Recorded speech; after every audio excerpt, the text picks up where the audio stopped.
Hello students, my name is Devojit Shah and welcome to my YouTube channel Laws of Physics। तो ये video है BrahMos series का one shot video और आज के वीडियो में हम मैग्नेटिक इफेक्ट के ऊपर वन शॉट वीडियो डिस्कस करेंगे फॉर न्यूमेरिकल पर्पस। इस वीडियो में हम लोग टॉपिक स्टार्ट करेंगे बायो सावर्ट और हमारा एंडिंग टॉपिक होगा charge particle in a uniform magnetic field. उसका नेक्स्ट टॉपिक हम लोग नेक्स्ट वीडियो में कंप्लीट करेंगे। आज के वीडियो में हम स्टार्ट कर रहे हैं बायो सावर्ट लॉ का कंसेप्ट, बायो सावर्ट लॉ के ऊपर न्यूमेरिकल्स। नेक्स्ट हम लोग बायो सावर्ट लॉ का जो एप्लीकेशन है, दो एप्लीकेशन डिस्कस करेंगे, उसका फॉर्मूला, न्यूमेरिकल्स। दो एप्लीकेशन क्या क्या है? जो एप्लीकेशन है magnetic field at the centre due to circular current carrying loop, और नेक्स्ट जो बायो सावर्ट लॉ का एप्लीकेशन है हमारे सिलेबस में magnetic field on the axis of a circular current carrying coil. Next हम लोग इसमें जाएंगे charge particle in a uniform magnetic field, charge particle का वेलोसिटी और मैग्नेटिक फील्ड के बीच में जब एंगल 0 है और 180 है, 90 है, तो उस केस में चार्ज पार्टिकल का पाथ का क्या नेचर होता है वो हम डिस्कस करेंगे। और चार्ज पार्टिकल जब चार्ज पार्टिकल का वेलोसिटी जब मैग्नेटिक फील्ड के साथ आर्बिट्ररी एंगल बना रहा है तो चार्ज पार्टिकल हेलिक्स में कैसे मूव कर रहा है, उसका रेडियस, स्पीच, सब हम लोग डिस्कस करेंगे और उसके साथ न्यूमेरिकल भी डिस्कस करेंगे, क्योंकि ये वीडियो मैंने न्यूमेरिकल पर्पस से बनाया। ऑब्वियसली के साथ हमें जो इंपॉर्टेंट थ्योरी चाहिए वो भी हम लोग डिस्कस करें। तो चलिए बिना टाइम वेस्ट के आज का जर्नी स्टार्ट करते हैं। तो आखिर बायो सावर्ट लॉ है क्या? एक वायर में मान लो करंट फ्लो हो रहा है, तो उस करंट के एक छोटे से एलिमेंट की वजह से सराउंडिंग कोई एक पॉइंट पर मैग्नेटिक फील्ड का जो एक्सप्रेशन है वही है बायो सावर्ट लॉ। तो आओ देखते हैं। यह है एक current carrying wire A B और इस वायर में से I amount of current flow हो रहा है और इसका हमने एक छोटा सा पोर्शन कंसीडर किया जिसका लेंथ है dl। तो इस एलिमेंट के वजह से हम लोग इस पॉइंट पर मैग्नेटिक फील्ड का एक्सप्रेशन लिखना चाहते हैं। यह है करंट कैरिंग वायर, इसका एक छोटा सा पोर्शन हमने लिया dl और इस एलिमेंट के वजह से हम लोग p पॉइंट पर मैग्नेटिक फील्ड का एक्सप्रेशन चाहते हैं लिखना। तो ये dl से p पॉइंट का जो डिस्टेंस है वो है r, तो ये हुआ r वेक्टर और ये हुआ dl वेक्टर। ठीक है, ये हुआ dl वेक्टर जो है अलोंग द टेंजेंट और ये हुआ r वेक्टर। इस एलिमेंट से p पॉइंट का जो डिस्टेंस है वो है r और ये हुआ r वेक्टर और ये है dl वेक्टर। dl वेक्टर और r वेक्टर के बीच में एंगल कितना है? थीटा। तो according to Biot Savart law p point में जो मैग्नेटिक फील्ड का एक्सप्रेशन होता है वो होता है dB। हम लोग मैग्नेटिक फील्ड लिख रहे हैं इस एलिमेंट की वजह से, तो छोटा सा एलिमेंट के लिए मैग्नेटिक फील्ड है छोटा, तो ये हुआ dB इक्वल टू ये होता है म्यू नॉट बाई 4 पाई और ये हुआ I into dl sine theta by r square. तो ये हुआ बायो सावर्ट लॉ का expression, magnetic field at a surrounding point due to a small element of a current carrying wire.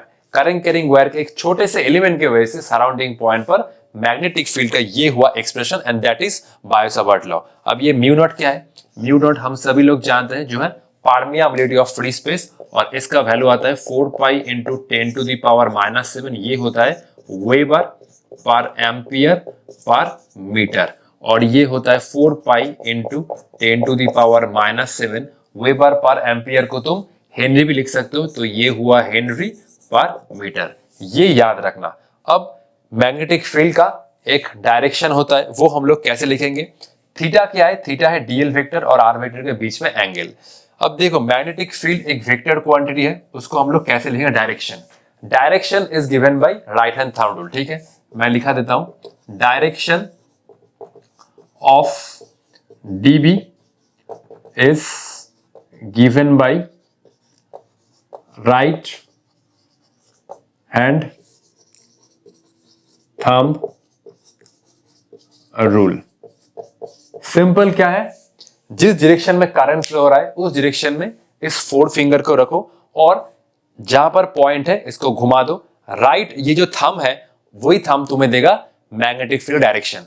Obviously इस छोटे से एलिमेंट के लिए p पॉइंट पर मैग्नेटिक फील्ड का ये हुआ एक्सप्रेशन और मैग्नेटिक फील्ड एक वेक्टर क्वांटिटी है, तो भाई डायरेक्शन तो हमें चाहिए।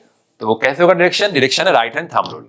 तो जिस डायरेक्शन में करंट फ्लो रहा है, देखो जिस डायरेक्शन में करंट फ्लो रहा है, करंट इस डायरेक्शन में फ्लो रहा है और पॉइंट है इधर। जिस डायरेक्शन में करंट फ्लो रहा है उस डायरेक्शन में इस 4 फिंगर को रखो, ये मैंने रखा। फिर पॉइंट किधर है? इधर। तो मैंने इसको घुमा दिया, देखो मेरा थंब आ रहा है बोर्ड के अंदर, ठीक है। तो ये थंब रिप्रेजेंट कर रहा है मैग्नेटिक फील्ड डायरेक्शन और जो है नॉर्मली इनवर्ड। ये फोर फिंगर मैंने करंट के डायरेक्शन में प्लेस किया और इस पॉइंट पे मैग्नेटिक फील्ड का डायरेक्शन क्या होगा, ये है फोर फिंगर जो मैंने प्लेस किया, पॉइंट है इधर, ठीक है, पॉइंट है इधर, इसको घुमा दो फोर फिंगर्स को, तो ये थंब रिप्रेजेंट कर रहा है मैग्नेटिक फील्ड डायरेक्शन जो इस केस में है नॉर्मली इनवर्ड्स, ठीक है, ठीक है। तो इस केस में क्या है, डीबी, यह स्टार, ठीक है, यह star, dB is normally inwards, ठीक है।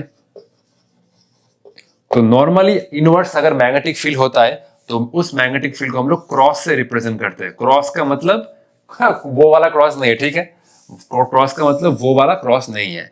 तो इस रीजन में मतलब इस वायर की वजह से पी पॉइंट पर मैग्नेटिक फील्ड का ये है एक्सप्रेशन, और डायरेक्शन क्या है, डायरेक्शन जिस डायरेक्शन में करंट फ्लो हो रहा है, इस फोर फिंगर को रखो और पॉइंट का इधर घुमा दो, थंब रिप्रेजेंट कर रहे हैं मैग्नेटिक डायरेक्शन जो इस केस में है नॉर्मली इनवर्ड। और क्या चाहिए, और बी का जो यूनिट होता है, बी का जो यूनिट होता है वो होता है वेबर पर मीटर स्क्वायर, इसको मैं लिखता हूं माइनस कर, और इसको हम लोग लिख सकते हैं टेस्ला जो है टी। तो ये हुआ बायोट-सावर्ट लॉ का एक्सप्रेशन। इसको हम लोग वेक्टर फॉर्म में भी लिख सकते हैं, देखो इसको हम लोग वेक्टर फॉर्म में भी लिख सकते हैं, कैसे, देखो ये हुआ db वेक्टर, ये हुआ i, ये हुआ dl क्रॉस r बाई ये हुआ r क्यूब। देखो तो इसको हम लिख सकते हैं क्योंकि क्रॉस प्रोडक्ट में क्या आता है, साइन थीटा। तो देखो इसको अगर तुम थोड़ा बैक जाना चाहते हो तो ये हुआ, अच्छा ये r क्यूब कैसे लिखा, कुछ स्टूडेंट का ये डाउट हो सकता है सर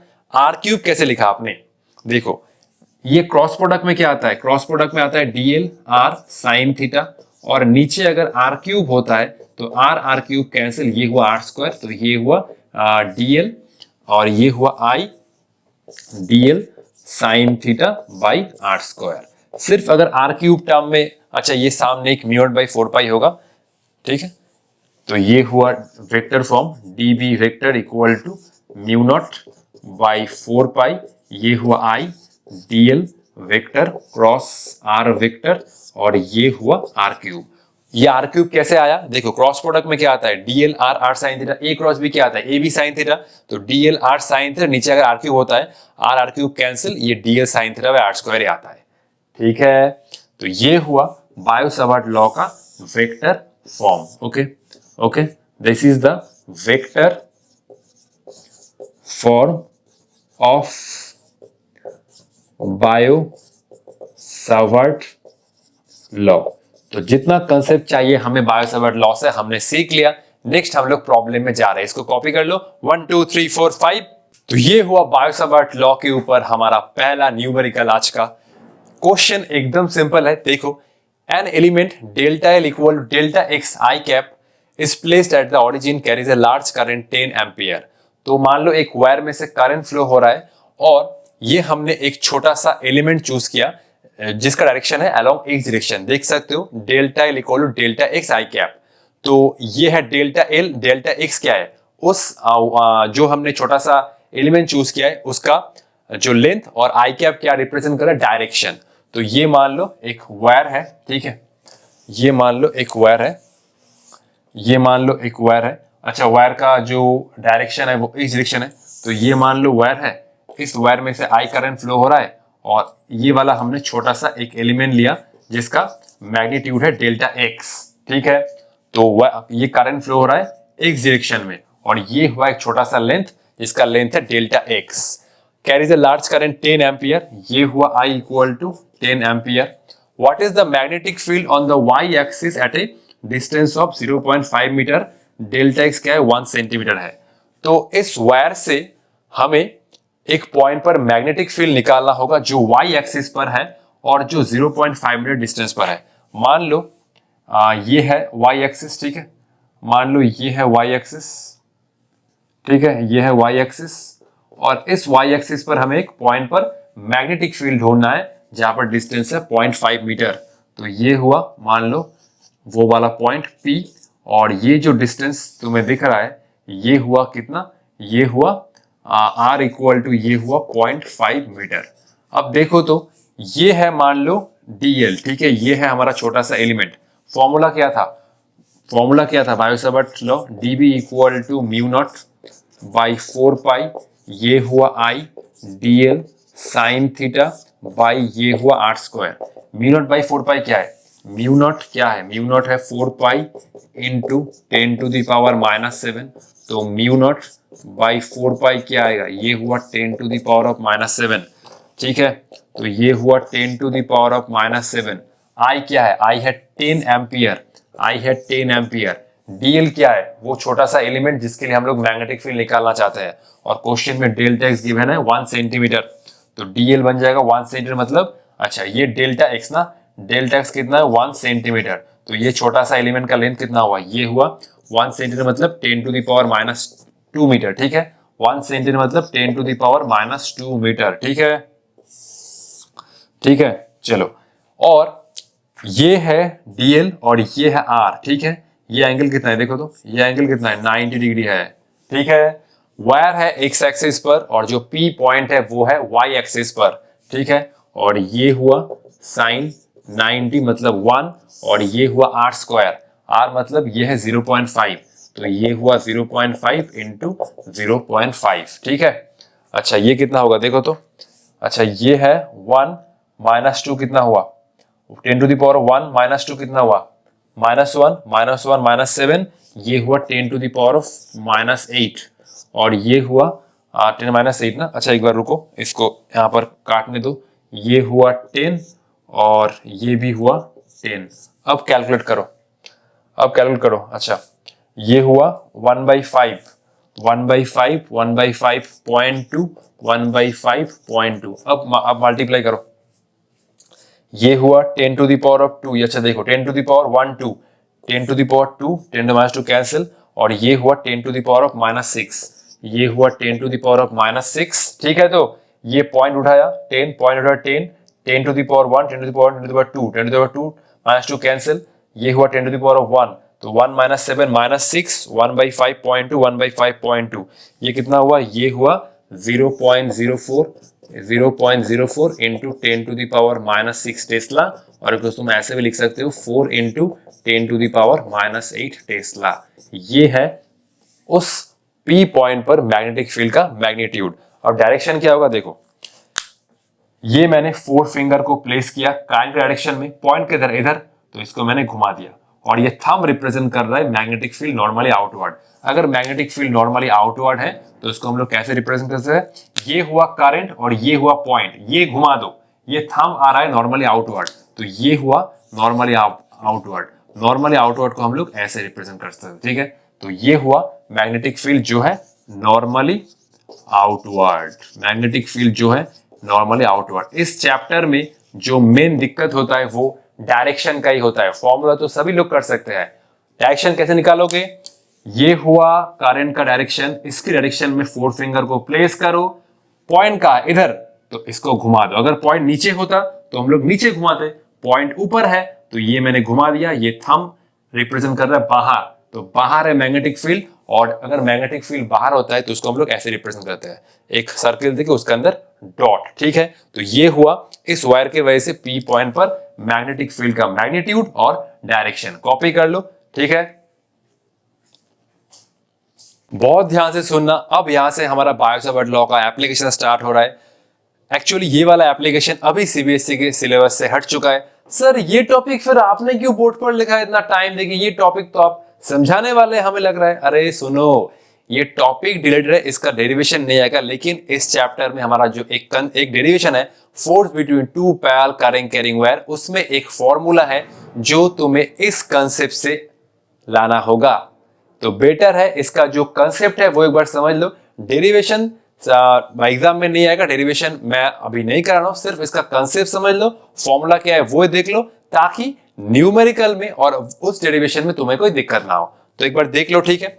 ये है बायो सावर्ट लॉ का first application, magnetic field due to a current carrying wire, ठीक है। अच्छा एक बार देख लो, जस्ट मैं ये 2 लाइन इरेज कर रहा हूं अभी। तो ये है करंट कैरिंग वायर AB जिसमें I करंट फ्लो हो रहा है, और इस वायर की वजह से एक डिस्टेंस पर कोई एक पॉइंट P है जिस पर हम लोग मैग्नेटिक फील्ड का एक्सप्रेशन और डायरेक्शन लिखना चाहते हैं। तो मैं क्या करूंगा, मैं दोनों एंड को P पॉइंट पर कनेक्ट करूंगा, ठीक है। और इस लाइन से मान लो ये वाला एंगल है θ1, ये हुआ क्लॉकवाइज और ये वाला एंगल हुआ एंटी क्लॉकवाइज θ2, ठीक है। तुम किसी को भी क्लॉकवाइज एंटी क्लॉकवाइज दे सकते हो। तो इस वायर की वजह से P पॉइंट पर जो मैग्नेटिक फील्ड का डायरेक्शन आता है, मैग्नीट्यूड, ये होता है म्यू नॉट बाई 4 पाई, ये होता है I बाई एक्स और ये होता है sine of θ1 plus sine of θ2। ये होता है अल्टीमेट फॉर्मूला। सर ये तो आपने मैग्नीट्यूड लिख दिया, डायरेक्शन कैसे होगा? सिर्फ वही, जिस डायरेक्शन में करंट फ्लो हो रहा है, 4 फिंगर को रखो और जहां पर पॉइंट है वो उस 4 फिंगर को घुमा दो। थंब का डायरेक्शन ही है मैग्नेटिक फील्ड डायरेक्शन। तो ये मैं रखा 4 फिंगर करंट के डायरेक्शन में, पॉइंट का इधर, तो मैं ये घुमा रहा हूं। थंब कौन से डायरेक्शन में इंडिकेट कर रहा है? ये बोर्ड के अंदर, बोर्ड के अंदर। और एक बार दिखा रहा हूं, ये मैंने 4 फिंगर को करंट डायरेक्शन में प्लेस किया, पॉइंट किधर है? इधर है ना। तो ये मैं घुमाना स्टार्ट किया, ये मैंने घुमा दिया और थंब का डायरेक्शन है वही है मैग्नेटिक फील्ड का डायरेक्शन। तो ये थंब घूम रहा है बोर्ड के अंदर, मतलब मैग्नेटिक फील्ड है अंदर, ठीक है। तो ये मैग्नेटिक फील्ड है नॉर्मली इनवर्ट्स, ठीक है, नॉर्मली इनवर्ट्स है। अगर मैग्नेटिक फील्ड नॉर्मली इनवर्ट्स है तो यहां पर तुम एक क्रॉस देके मैग्नेटिक फील्ड का डायरेक्शन को लिख सकते हो। इसी का एक स्पेशल केस हमें समझना है। अगर ये मान लो ये वायर है इनफाइनाइट, तो मैग्नेटिक फील्ड का एक्सप्रेशन क्या होगा? देखो, अगर ये सपोज वायर है इनफाइनाइट, ठीक है, ये है वायर और ये वायर इनफाइनाइट लेंथ का है, तो देखो ये दो एंगल है θ1 θ2, ये दोनों एंगल हो जाएगा एक्चुअली 90 हो जाएगा, क्योंकि देखो वायर है इनफाइनाइट, तो ऑब्वियसली ये वाला एंड जिसके साथ या इस पॉइंट के साथ जो एंगल बनाएगा वो हुआ 90 और ये वाला एंड भी इस पॉइंट के साथ जो एंगल बनाएगा वो भी हुआ 90। मतलब सिंपल लैंग्वेज में अगर वायर इनफाइनाइट है तो दोनों एंगल हो जाएगा 90 और बी का एक्सप्रेशन क्या होगा? देखो, ये हुआ sin 90 प्लस sin 90, 1 प्लस 1 2 हो जाएगा। तो ये हुआ म्यू नॉट बाई 4 पाई, ये हुआ I बाई एक्स और ये हुआ 2। sin 90 प्लस sin 90, 1 प्लस 1 2, ये हुआ 2 से 4 गया 2 और ये हुआ B equal to mu naught I by 2 pi X. Sir direction क्या होगा? अरे डायरेक्शन वही होगा, करंट इस डायरेक्शन में फ्लो हो रहा है, तो जिस डायरेक्शन में करंट फ्लो हो रहा है 4 फिंगर को रखो, पॉइंट का इधर घुमा दो, थंब आ रहा है नॉर्मली इनवर्ड, ठीक है। तो ये हुआ मैग्नेटिक फील्ड का डायरेक्शन जो तुम क्रॉस से लिख सकते हो, ठीक है। और अगर वो पॉइंट वायर के ऊपर या वायर के एक्सटेंशन ऊपर लाई कर रहा है, तब मैग्नेटिक फील्ड का क्या एक्सप्रेशन होगा? मान लो ये है एक वायर और ये है पॉइंट जो इस वायर के ऊपर लाई कर रहा है, तो मैग्नेटिक फील्ड होगा 0, क्योंकि देखो अगर ये पॉइंट वायर के ऊपर है तो ये वाला एंगल क्या हो जाएगा? 0 हो जाएगा, सिंपल 0 हो जाएगा। तब क्या होगा? θ1 और θ2 दोनों ही क्या हो जाएगा? 0। तो सिंपल मैग्नेटिक फील्ड हो जाएगा 0, ठीक है। अगर मान लो ये पॉइंट इस वायर के ऊपर लाई कर रहा है तो एंगल क्या हो जाएगा? 0 हो जाएगा। तो इसको ऐसे याद रखो, अगर पॉइंट वायर के ऊपर या ऐसे लाई कर रहा है और अगर ये मान लो वायर है वायर के एक्सटेंशन के ऊपर, ठीक है। अरे देखो वायर तो ये है, वायर तो इस लेंथ का है, लेकिन अगर ये पॉइंट वायर के एक्सटेंशन के ऊपर भी लाई कर रहा है तब भी मैग्नेटिक फील्ड 0 होगा। अगर पॉइंट वायर के ऊपर या वायर के एक्सटेंशन के ऊपर, ये है वायर, ये है वायर का लेंथ, अगर ये पॉइंट वायर के, देखो ये है एक्सटेंशन, ठीक है। और एक बार समझाता हूं, ठीक है, ध्यान से देख लो, ठीक है। और देखो, ठीक है, ये तो है वायर, ये तो है वायर, वायर के ऊपर ये पॉइंट लाई कर रहा है, तो दोनों एंगल 0 हुआ। और अगर ये वाला सिचुएशन है, ये है वायर, ये है वायर और वायर के एक्सटेंशन के ऊपर भी पॉइंट लाई करता है, तो उस पॉइंट पर भी मैग्नेटिक फील्ड का वैल्यू है 0। वायर के एक्सटेंशन मतलब देखो ये वाला पॉइंट वायर के एक्सटेंशन के ऊपर लाई कर रहा है, तो ये पॉइंट पर भी मैग्नेटिक फील्ड का वैल्यू 0 और इस पॉइंट पर भी मैग्नेटिक फील्ड का वैल्यू है 0। ये दो कंसेप्ट हमें समझना होगा, न्यूमेरिकल में काम आएगा और कंसेप्ट में भी हमें बहुत हेल्प करेगा। तो अभी हम लोग बायो-सावर्ट लॉ का सेकेंड एप्लीकेशन डिस्कस करेंगे जो तुम्हारे सिलेबस में है और उससे न्यूमेरिकल आएगा और डेरिवेशन तो तुम्हें करना ही है, जो है magnetic field due to a circular current carrying coil. Circular current carrying coil के सेंटर पर और एक्सिस पर मैग्नेटिक फील्ड का एक्सप्रेशन और डायरेक्शन हमें समझना है और उसके ऊपर न्यूमेरिकल करना है। तो चलो इसको कॉपी करो 1 2 3 4 5। तो ये है नेक्स्ट बायो-सावर्ट लॉ का सेकंड एप्लीकेशन और ये है बायो-सावर्ट लॉ का थर्ड एप्लीकेशन, और इन दोनों का डेरिवेशन बोर्ड एग्जाम के लिए बहुत बहुत इंपॉर्टेंट है। आज की वीडियो में मैं सिर्फ कंसेप्ट और न्यूमेरिकल डिस्कस कर रहा हूं, ठीक है। तो ये क्या है, magnetic field at the centre due to a circular current carrying coil. Circular current carrying coil के सेंटर में मैग्नेटिक फील्ड का एक्सप्रेशन क्या होगा। तो ये है, देख सकते हो, सर्कुलर करंट कैरिंग कॉइल जिसका ये है सेंटर और ये है रेडियस, और इसमें एंटी क्लॉकवाइज करंट फ्लो हो रहा है, और सेंटर में जो मैग्नेटिक फील्ड का एक्सप्रेशन होगा वो क्या होगा, mu naught I by 2r।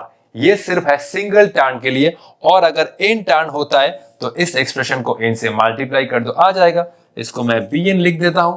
Direction क्या होगा, फिर से एक ही चीज, जिस डायरेक्शन में ये करंट फ्लो हो रहा है उस डायरेक्शन में अपने 4 फिंगर्स को घुमा दो, आ जाएगा मैग्नेटिक फील्ड डायरेक्शन। तो ये देखो, ये करंट फ्लो हो रहा है, सॉरी ये करंट फ्लो हो रहा है क्लॉकवाइज डायरेक्शन में, ये तो एंटी क्लॉकवाइज नहीं है, ये करंट क्लॉकवाइज डायरेक्शन में फ्लो हो रहा है।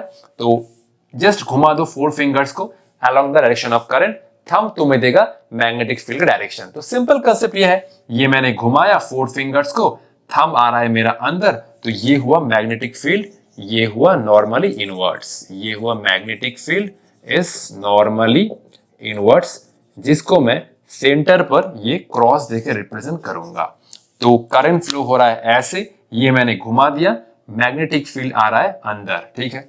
ये हुआ बायो-सावर्ट लॉ का सेकंड एप्लीकेशन। थर्ड एप्लीकेशन, इसमें हम लोग को बहुत बहुत इंपॉर्टेंट और इंटरेस्टिंग न्यूमेरिकल करेंगे। ये हुआ magnetic field on the axis due to a circular current carrying coil. ये देख सकते हो, ये है एक सर्कुलर करंट कैरिंग कॉइल। मान लो ये एक सर्कुलर करंट कैरिंग कॉइल है और इसके एक्सिस के ऊपर ये एक पॉइंट P है जिस पर हम लोग मैग्नेटिक फील्ड का एक्सप्रेशन लिखना चाहते हैं। इसका डेरिवेशन बोर्ड के लिए बहुत बहुत इंपॉर्टेंट है, ठीक है। देख सकते हो अभी इसमें एंटी क्लॉकवाइज सेंस में करंट फ्लो हो रहा है I, और इस कॉइल का रेडियस है R, और ये वाला पॉइंट P सेंटर से x डिस्टेंस पर है। तो इस कॉइल के वजह से ये वाला जो पॉइंट इसके एक्सिस के ऊपर लाई कर रहा है, मान लो इसको मैंने थोड़ा टेढ़ा बनाया ताकि डायग्राम को हम लोग पूरे तरीके से एनालाइज कर पाए। ये मान लो एक कॉइल है और इस कॉइल का सेंटर ये है, इस कॉइल से सेंटर से x डिस्टेंस पर एक पॉइंट P है, उस पॉइंट पर मैग्नेटिक फील्ड एक्सप्रेशन। मान लो ये एक कॉइल है, ठीक है, ये एक कॉइल है, अभी मैंने वो रिंग नहीं पहना है, ये एक कॉइल है, इस कॉइल का सेंटर ये है, सेंटर से x डिस्टेंस पर ये पॉइंट है P है, P पॉइंट पर मैग्नेटिक फील्ड का एक्सप्रेशन क्या है, ये वाला पॉइंट इस कॉइल के एक्सिस के ऊपर लाई कर रहा है, मतलब सेंटर के थ्रू ज्वाइनिंग लाइन, सेंटर से ये वाला पॉइंट x डिस्टेंस पर है। तो इसका फॉर्मूला थोड़ा अटपटा है, लेकिन याद रखना ये होता है mu naught I R square, और ये होता है 2r square plus x square to the power of 3/2। ये होता है मैग्नेटिक फील्ड का expression, mu naught I R square divide by 2r square plus x square to the power of 3/2। अब sir direction क्या होगा, देखो, तो ये रिंग मैं तुम लोग कर लिए लेकर आया, ये देखो, ये है एक रिंग जिसमें मान लो एंटी क्लॉकवाइज सेंस में करंट फ्लो हो रहा है, और ये है इसका सेंटर, सेंटर से मैं इस पॉइंट पर मैग्नेटिक फील्ड का एक्सप्रेशन लिखना चाहता हूं। तो ये हुआ एक्सप्रेशन, ये वाला पॉइंट एक्सिस से पास कर रहा है, तो इस पॉइंट पर मैग्नीट्यूड तो ये है, डायरेक्शन कैसे निकालो, सिंपल, जिस डायरेक्शन में करंट फ्लो हो रहा है उस डायरेक्शन में 4 फिंगर को घुमा दो, थंब रिप्रेजेंट करेगा मैग्नेटिक फील्ड डायरेक्शन। तो करंट फ्लो हो रहा है एंटी क्लॉकवाइज डायरेक्शन, तो ये मैंने घुमाया, थंब आ रहा है ऐसे, मतलब अवे फ्रॉम द कॉइल और अलोंग द एक्सिस, ठीक है। तो ये हुआ करंट फ्लो हो रहा है एंटी क्लॉकवाइज सेंस में, ये 4 फिंगर को घुमा दो, थंब आ रहा है अलोंग द एक्सिस, और ये हुआ कॉइल से दूर, ठीक है। तो ये हुआ मैग्नेटिक डायरेक्शन, अरे मेरा पेन कहाँ गया, रुको तो, और ये हुआ मैग्नेटिक फील्ड का डायरेक्शन, ये हुआ मैग्नेटिक फील्ड डायरेक्शन जो इस कॉइल से दूर है, और ये हुआ अलोंग द एक्सिस, ठीक है।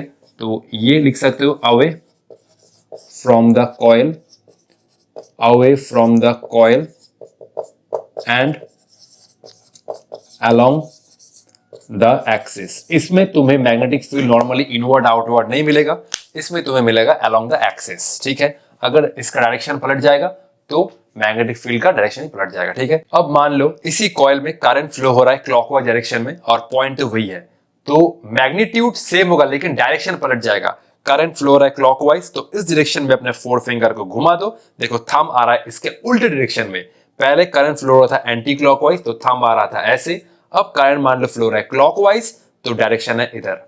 मैग्नीट्यूड सेम ही होगा, मैग्नीट्यूड सिंपल डिस्टेंस के ऊपर डिपेंड कर रहा है, और डायरेक्शन अगर एंटी क्लॉकवाइज होता है तो इस कॉइल से दूर, अगर क्लॉकवाइज होता है तो इस कॉइल की तरफ।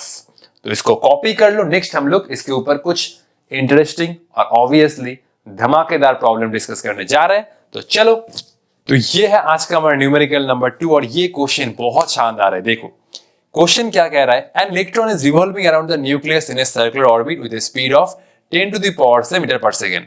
तो एक इलेक्ट्रॉन न्यूक्लियस को सेंटर पर रखकर एक ऑर्बिट में घूम रहा है, और इलेक्ट्रॉन का स्पीड है 10 टू द पावर से मीटर पर second. Radius of orbit is 10 to the power -10 metre. Find the magnetic field at the centre of the orbit. तो इलेक्ट्रॉन के घूमने के वजह से उस ऑर्बिट के सेंटर पर एक मैग्नेटिक फील्ड क्रिएट हो रहा है, और उस मैग्नेटिक फील्ड का हमें चाहिए एक्सप्रेशन। तो पहले ये समझो कि मैग्नेटिक फील्ड किसके वजह से आता है, करंट की वजह से। अब ये करंट कैसे क्रिएट हो रहा है, इलेक्ट्रॉन एक सर्कुलर ऑर्बिट में घूम रहा है, तो इलेक्ट्रॉन अगर सर्कुलर ऑर्बिट में घूम रहा है तो उसके वजह से उस ऑर्बिट में करंट आएगा, क्योंकि इलेक्ट्रॉन टाइम के रिस्पेक्ट में उस ऑर्बिट में घूम रहा है। तो इलेक्ट्रॉन जब ऑर्बिट में घूम रहा है तो उस ऑर्बिट में इलेक्ट्रॉन के मोशन के वजह से एक मैग्नेटिक फील्ड क्रिएट होगा, क्योंकि इलेक्ट्रॉन अगर सर्कुलर ऑर्बिट में घूम रहा है तो उसके वजह से आएगा करंट, और करंट अगर हमें मिल गया तो हम लोग μ0I/2R फॉर्मूला अप्लाई करके मैग्नेटिक फील्ड का एक्सप्रेशन निकाल सकते हैं। तो ये देखो, ये मान लो एक ऑर्बिट है, इसको हम लोग थोड़ा छोटा सा बनाते हैं, रुको, इतना बड़ा ऑर्बिट बनाए कोई फायदा नहीं है। तो ये हुआ एक ऑर्बिट, और ये हुआ न्यूक्लियस, ये हुआ पॉजिटिव चार्ज, ठीक है। और यहाँ पर मान लो एक इलेक्ट्रॉन है, इलेक्ट्रॉन घूम रहा है एंटी क्लॉकवाइज, ठीक है। ये है इलेक्ट्रॉन, ये है इलेक्ट्रॉन, और इलेक्ट्रॉन अगर एंटी क्लॉकवाइज घूम रहा है तो करंट फ्लो होगा इसके उल्टे डायरेक्शन में। ये तो हम सभी लोग जानते हैं। इलेक्ट्रॉन मैंने माना कि एंटी क्लॉकवाइज घूम रहा है तो करंट फ्लो होगा क्लॉकवाइज डायरेक्शन में, और इस करंट के वजह से इस सर्कुलर ऑर्बिट के सेंटर पर मैग्नेटिक फील्ड का एक्सप्रेशन क्या होगा, μ0I/2R। और ये मान लो सेंटर, ये मान लो इस ऑर्बिट का रेडियस। तो हम लोग करंट कैसे निकालेंगे, वही मेन मुद्दा है। मैग्नेटिक फील्ड का फॉर्मूला तुम्हें पता है, μ0I/2R। अब सर क्या करेंगे, अरे कुछ नहीं करो, चुपचाप लिखो फॉर्मूला, देखो, ठीक है। मैग्नेटिक फील्ड का जो फॉर्मूला होता है वो होता है μ0I/2R। Circular current carrying coil, electron के वजह से ये ऑर्बिट अभी बिहेव कर रहा है एक सर्कुलर करंट कैरिंग कॉइल, क्योंकि इलेक्ट्रॉन के घूमने की वजह से ऑर्बिट में आ रहा है करंट। अब ये करंट कैसे निकालो, अच्छा, ये मान लो T है टाइम पीरियड, इलेक्ट्रॉन एक गोल चक्कर घूमने में टाइम ले रहा है, T को टाइम पीरियड। टाइम पीरियड क्या है, इस ऑर्बिट को घूमने में लिए इलेक्ट्रॉन जो टाइम ले रहा है। अब ये करंट कैसे निकालू, करंट हुआ E=E/T। अब T कैसे निकालू, T हुआ सरकमफरेंस बाई वेलोसिटी, ये हुआ EV बाई, ये हुआ 2πr। तो ये हुआ करंट का एक्सप्रेशन EV/2πr, ठीक है। ये सर ये T को 2πr, ये कैसे लिखा सर, देखो S = क्या होता है, S = U/T। S क्या हुआ इसमें, पूरा गोल चक्कर, तो सरकमफरेंस। इलेक्ट्रॉन जब घूम रहा है वेलोसिटी कांस्टेंट है, तो ये हुआ V और ये हुआ T, और इस केस में गोल चक्कर घूमने के लिए टाइम लग जाएगा कैपिटल T, तो ये हुआ T = 2πr/V। तो ये हुआ 2πr/V, V ऊपर गया, EV/2πr। तो इसको करते हैं, चलो, तो इसको चलो करते हैं। V = ये हुआ μ0I/2R, μ0/2R, और I का एक्सप्रेशन है EV/2πr ना, ठीक है ना। μ0I/2R, μ0/2R, I का एक्सप्रेशन क्या है, EV/2πr। तो ये हुआ μ0 EV, और ये हुआ 2 × 2π, ये हुआ 4π, और ये हुआ R²। एक बार चेक कर लो, 2πr/V, EV/2πr, μ0/2R, I = EV/2πr। सब कुछ ठीक है। तो μ0 EV, ये हुआ 2 × 2π 4π, और ये हुआ R²। μ0/4π क्या आता है भाई, ये हुआ 10 to the power of -7। Electron का चार्ज का होता है value 1.6 × 10 to the power -9। Velocity क्या है, 10 टू द पावर ऑफ 7, ये हुआ 10 टू द पावर ऑफ 7, और ये हुआ R²। R मतलब क्या है, R मतलब है 10 टू द पावर -10 उसका स्क्वायर, 10 टू द पावर -10 उसका स्क्वायर। तो ये तो हम लोग इसी निकाल लेंगे ना। ये हुआ, अच्छा ऊपर में कितना हो रहा है, 1.6 × ये कितना हो रहा है, 10 to the power 7, 10 to the power -7 गया, ये हुआ 10 टू द पावर ऑफ -9 और ये हुआ 10 टू द पावर ऑफ -20, तो ये हुआ 1.6 10 टू द पावर -9 और ये हुआ 10 टू द पावर ऑफ 20, ये हुआ 1.6 इंटू 10 टू द पावर 11 और ये हुआ टेस्ला। तो इलेक्ट्रॉन के घूमने के वजह से ऑर्बिट के सेंटर पर जो मैग्नेटिक फील्ड का एक्सप्रेशन आया वो हुआ mu naught EV by 4πr² और ये हुआ वैल्यू। अब सर डायरेक्शन, अरे जिस डायरेक्शन में करंट फ्लो हो रहा है, फोर फिंगर को घुमा दो, थंब तुम्हें दे देगा मैग्नेटिक फील्ड डायरेक्शन। तो इलेक्ट्रॉन मैंने माना एंटी क्लॉकवाइज घूम रहा है, करंट फ्लो हो रहा है क्लॉकवाइज, तो अभी क्लॉकवाइज घुमाओ, तो अभी क्लॉकवाइज घुमाओ, तो क्लॉकवाइज घुमाने की वजह से सेंटर पर मैग्नेटिक फील्ड आ रहा है नॉर्मली इनवर्ड, ये हुआ क्रॉस, ये हुआ क्रॉस, ठीक है, ये हुआ करंट का डायरेक्शन और इस करंट का डायरेक्शन है क्लॉकवाइज, तो ये हमने घुमाया, थंब आ रहा है इनवर्ड, ठीक है, ये हुआ मैग्नेटिक फील्ड डायरेक्शन और ये मैं लिख सकता हूं इनवर्ड। इसको कॉपी करो, चलते हैं नेक्स्ट प्रॉब्लम में जो सीबीएसई 2023 का एक बहुत बेहतरीन प्रॉब्लम है। चलो, तो ये क्वेश्चन है सीबीएसई 2023 का।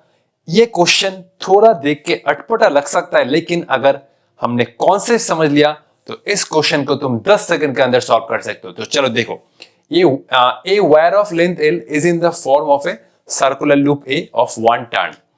This loop is reshaped into loop B of 3 turns. Find the ratio of magnetic field at the center of loop A and loop B for the same current through them. Question क्या बोल रहा है, कुछ समझ में नहीं आया तो आओ देखो। तो ये है एक वायर जिसका लेंथ है मान लो L है, इसको हमने एक सर्कुलर लूप बनाया जिसमें सिंगल टर्न है, तो ये हुआ मान लो सिंगल टर्न का एक लूप। ऑब्वियसली इसका कुछ रेडियस होगा, ठीक है। A wire of length L is in the form of a circular loop A of 1 turn, तो इसमें मान लो करंट फ्लो हो रहा है एंटी क्लॉकवाइज, ठीक है। क्वेश्चन में ये बोला है find the ratio of magnetic field at the centre of loop A and loop B for the same current through them. रुको मैं लूप B समझाता हूं।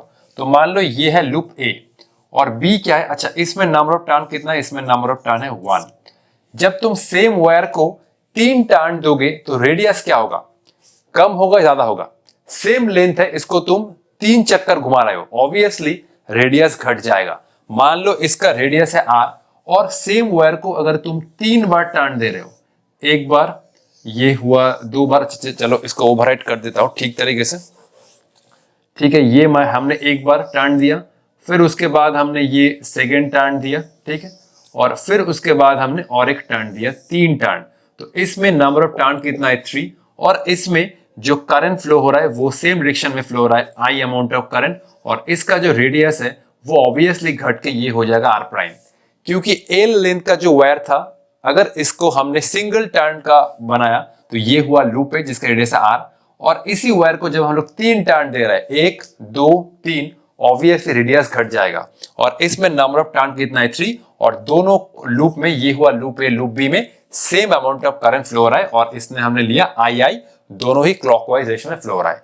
तो दोनों के केस में सेंटर पर हमें मैग्नेटिक फील्ड का रेशियो ढूंढना है और यही है इस क्वेश्चन का स्टेटमेंट, ठीक है। तो चलो करते हैं, देखो हमने, अच्छा इस वायर का लेंथ कितना है L और इसको जब हमने R रेडियस का एक लूप बनाया तो इसका सरकमफेरेंस क्या होगा, इसका सरकमफेरेंस क्या होगा, इसका सरकमफेरेंस होगा ये हुआ 2πr, और इसका सरकमफेरेंस क्या होगा, इसका सरकमफेरेंस होगा ये हुआ 2πr प्राइम।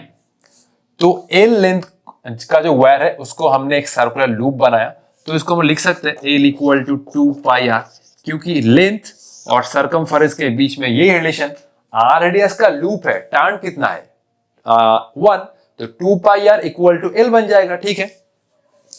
अच्छा इस केस में देखो, इस केस में हमने इस वायर को 3 टर्न दिया है, तो हम लोग कैसे लिख सकते हैं, ऐसे हम लिख सकते हैं 3 इंटू ये हुआ 2πr प्राइम और ये हुआ L।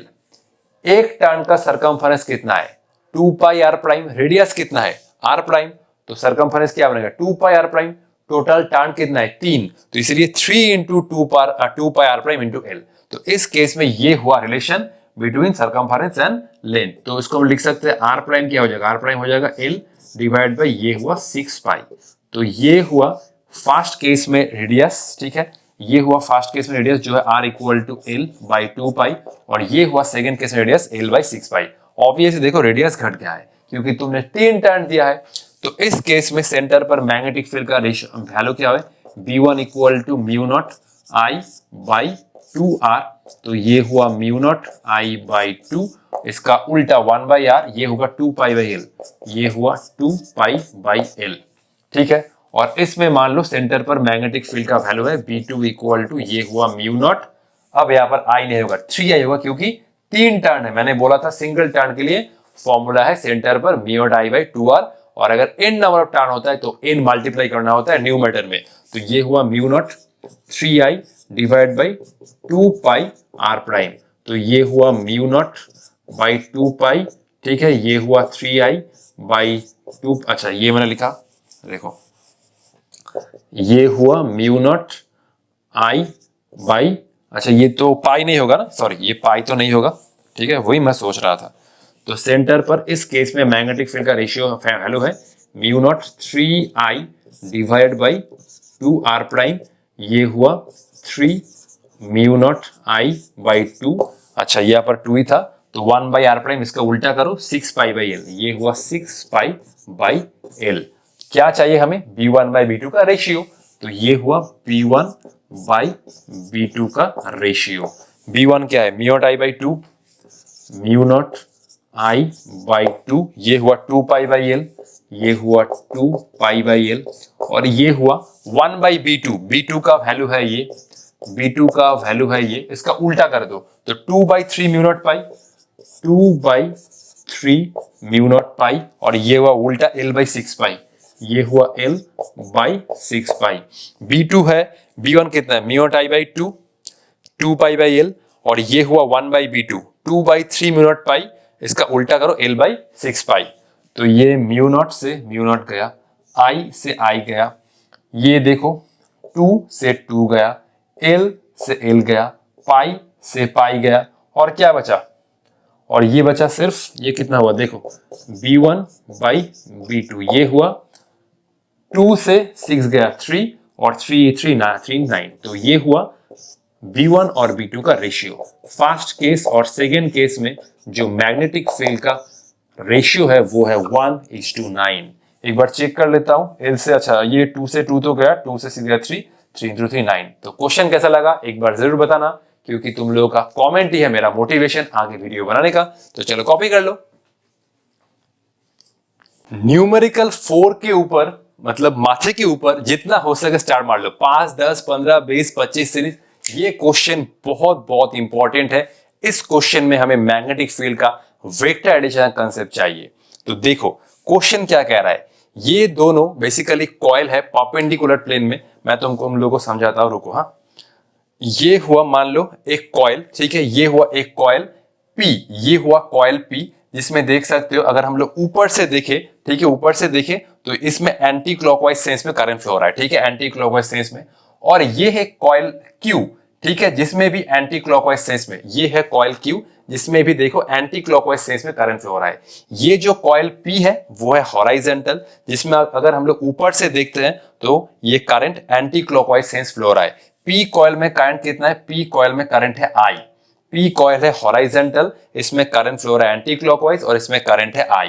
ये है Q, Q कॉइल है वर्टिकल, Q कॉइल है वर्टिकल, इसमें भी एंटी क्लॉकवाइज सेंस में करंट फ्लो हो रहा है। अगर हम लोग इसको ऐसे देखते हैं, ठीक है, ठीक है, अगर मेरा ये जो आंख है, ठीक है, अगर ये ऊपर है तो ये ऊपर देख रहा है P कॉइल में एंटी क्लॉकवाइज से करंट फ्लो हो रहा है। अगर मेरा आंख यहाँ पर है, ठीक है, तो अगर मेरा आंख यहाँ पर है तो ये देख रहा है कि Q कॉइल में जो करंट फ्लो हो रहा है वो एंटी क्लॉकवाइज सेंस में, ठीक है।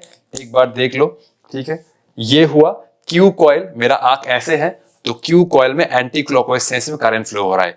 Q कॉइल में करंट फ्लो हो रहा है √3I, P कॉइल में I, ठीक है, और Q कॉइल में √3I। दोनों कॉइल का जो रेडियस है वो सेम है और दोनों कॉइल का जो सेंटर है वो सेम है, मतलब दोनों कॉइल को हम लोग कंसेंट्रिक कॉइल से समझ सकते हैं और दोनों कॉइल परपेंडिकुलर प्लेन में है। ये हुआ हॉराइजेंटल कॉइल P जिसमें एंटी क्लॉकवाइज सेंस में I करंट फ्लो हो रहा है, और ये हुआ कॉइल Q जिसमें √3I करंट फ्लो हो रहा है। दोनों कॉइल का जो सेंटर है वो सेम है और दोनों कॉइल परपेंडिकुलर प्लेन में है। क्वेश्चन क्या कह रहा है, find the magnitude and direction of the resultant magnetic field at the common centre of the two coils. तो दोनों कॉइल की वजह से दोनों कॉइल का जो कॉमन सेंटर है ये, इस पर हमें मैग्नेटिक फील्ड का मैग्नीट्यूड और डायरेक्शन चाहिए। तो ये हम लोग कैसे निकालेंगे, एक एक कॉइल को पकड़ो और मैग्नेटिक फील्ड का जो एक्सप्रेशन है वो लिखना स्टार्ट करो। ठीक है, तो देखो ये पी कॉइल है, ठीक है, ये हुआ पी कॉइल। पी कॉइल में करंट फ्लो हो रहा है एंटी क्लॉकवाइज, तो इसके वजह से सेंटर पर ये मैं लिखूंगा बीपी। सेंटर पर मैग्नेटिक फील्ड का एक्सप्रेशन आएगा म्यू नॉट आई बाई, अच्छा पी कॉइल पर तो anti P not I by 2r।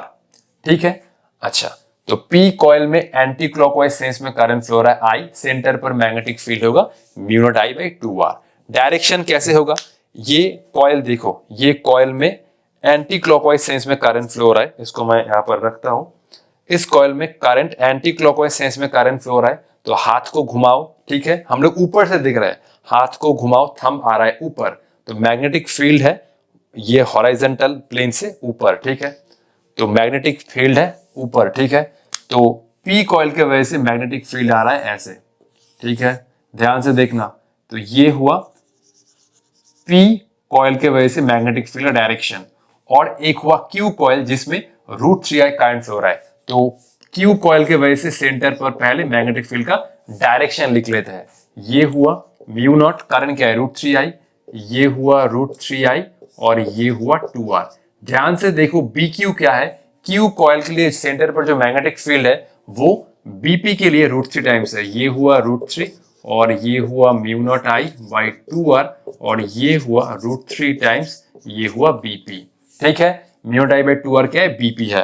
तो देखो अब हमें समझना होगा कि क्यू कॉइल के वजह से सेंटर पर मैग्नेटिक फील्ड का डायरेक्शन क्या है। देखो, तो ये हुआ क्यू कॉइल जिसमें √3i करंट फ्लो रहा है एंटी क्लॉकवाइज सेंस में।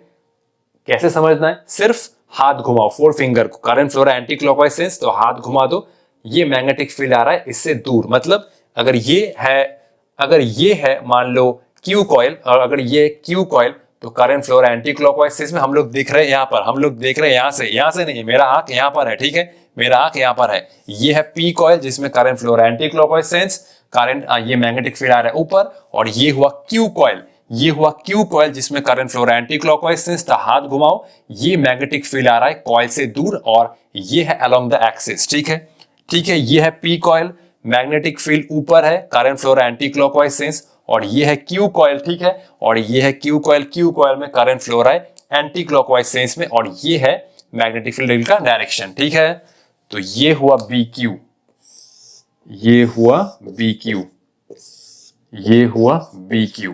अब देखो तो BP और BQ दोनों कॉइल के वजह से जो मैग्नेटिक फील्ड क्रिएट हुआ सेंटर पर, उन दोनों के बीच में एंगल क्या है, क्योंकि वेक्टर एडिशन करने के लिए हमें क्या चाहिए, एंगल चाहिए। तो देखो इन दोनों के बीच में एंगल क्या है, 90।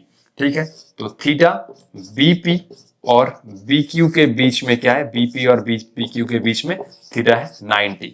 तो इन दोनों का वेक्टर एडिशन करो। वेक्टर एडिशन हम लोग कैसे करते हैं, ये हुआ रिजल्टेंट मैग्नेटिक फील्ड, ये हुआ B, ये हुआ, देखो ये हुआ BP स्क्वायर, ये हुआ BQ स्क्वायर, ये हुआ ट्वाइस BP BQ, ये हुआ cos 90 डिग्री।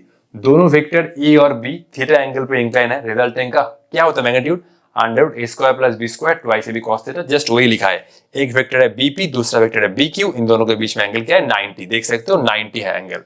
तो देखो ये वाला टर्म तो पूरा 0, क्योंकि cos 90 है 0। ठीक है, सिर्फ बचा ये हुआ BP स्क्वायर और ये हुआ BQ का स्क्वायर, ये हुआ BP स्क्वायर और BQ, मतलब BQ हमने इन टर्म्स ऑफ BP रिप्रेजेंट किया, ये हुआ √3BP, तो ये हुआ √3BP का होल स्क्वायर, ये हुआ BP का स्क्वायर, ये हुआ 3BP का स्क्वायर। ठीक है, और ये हुआ 4BP का स्क्वायर, ये हुआ ट्वाइस BP, और ये हुआ BP कितना है, BP है mu naught I by 2r, 2 cancel, ये हुआ mu naught I by 2r।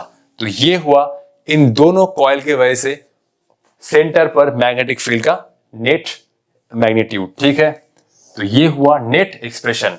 अब इसका चाहिए हमें डायरेक्शन, ठीक है। देखो, तो डायरेक्शन के लिए हम लोग क्या करेंगे, डायरेक्शन के लिए हम लोग ये लेंगे, ठीक है। मान लो, अच्छा आई यहाँ पर मैं लिखता हूँ, ठीक है, आई मैं यहाँ पर लिखता हूँ, आई यहाँ पर। अच्छा इसके लिए हम लोग एक पैरेललोग्राम बना रहे हैं, ठीक है। पैरेललोग्राम, अच्छा ये लाइन ऊपर चला गया ना, रुको रुको रुको बेटा रुक। तो ये हुआ, अरे ये लाइन ऊपर कहाँ जा रहा है, ये लाइन ऊपर कहाँ जा रहा है, हाँ ये हुआ पैरेललोग्राम। तो ये हुआ मान लो नेट मैग्नेटिक फील्ड, ठीक है। अगर ये दोनों इक्वल होते तो ये होता 45 डिग्री, दोनों होता 45 डिग्री, लेकिन ये दोनों वेक्टर इक्वल नहीं है, तो ये हुआ बी नेट, जिसको हम लोग लिख सकते हैं बी नेट। तो कोई एक एंगल निकाल लो, मैंने माना कि बी नेट, ठीक है, बी नेट बी क्यू के साथ एंगल बना है थीटा। तो टेन थीटा क्या होगा, टेन थीटा हो जाएगा, टेन थीटा हो जाएगा परपेंडिकुलर अपॉन बेस। तो ये हुआ परपेंडिकुलर, ये हुआ बेस। परपेंडिकुलर क्या है, परपेंडिकुलर है बीपी, और ये हुआ बी क्यू। तो tan theta equal to BP by B Q, और ये हुआ टेन थीटा, और ये हुआ बीपी। बी क्यू क्या है, बी क्यू है, बी क्यू क्या है, √3 बीपी। तो ये हुआ √3 बीपी, बीपी कैंसिल। तो ये हुआ टेन थीटा इक्वल टू 1/√3, ये हुआ tan theta equal to tan of 30 degree, और ये हुआ थीटा इक्वल टू 30 डिग्री। तो resultant magnetic field B Q के साथ 30 डिग्री एंगल बना है, ये हुआ 30 डिग्री। तो ये मैंने माना कि resultant magnetic field B Q के साथ एंगल बना है थीटा। तो tan theta equal to perpendicular upon base, perpendicular BP by B Q √3 BB cancel 1/√3, tan 30 is 1/√3, तो थीटा इक्वल 30 डिग्री। तो ये हुआ रिजल्टेंट मैग्नेटिक फील्ड का, अच्छा यहाँ पर मैं थोड़ा, तो ये हुआ रिजल्टेंट मैग्नेटिक फील्ड का मैग्नीट्यूड, और resultant magnetic field B Q के साथ एंगल बना है 30 डिग्री। ये हुआ डायरेक्शन। इस क्वेश्चन के माथे के ऊपर जितना हो सके स्टार मारो, और ये क्वेश्चन एग्जाम के लिए बहुत बहुत इंपॉर्टेंट है, जितना टाइम हो सके इसको प्रैक्टिस करो, ठीक है। सर नहीं हो रहा है, सर हम लोग ये नहीं कर सकते, वो सब फालतू बात का अभी टाइम ही नहीं। जितना हो सके प्रैक्टिस करो, खुद पर फोकस करो, क्योंकि तुमने अगर सोचा है कि फिजिक्स में मुझे 65 प्लस लाना है, तो भाई मेहनत करो, मेहनत के आगे कुछ भी नहीं है, सिंपल एज दैट। कॉपी करो, चलते नेक्स्ट प्रॉब्लम में।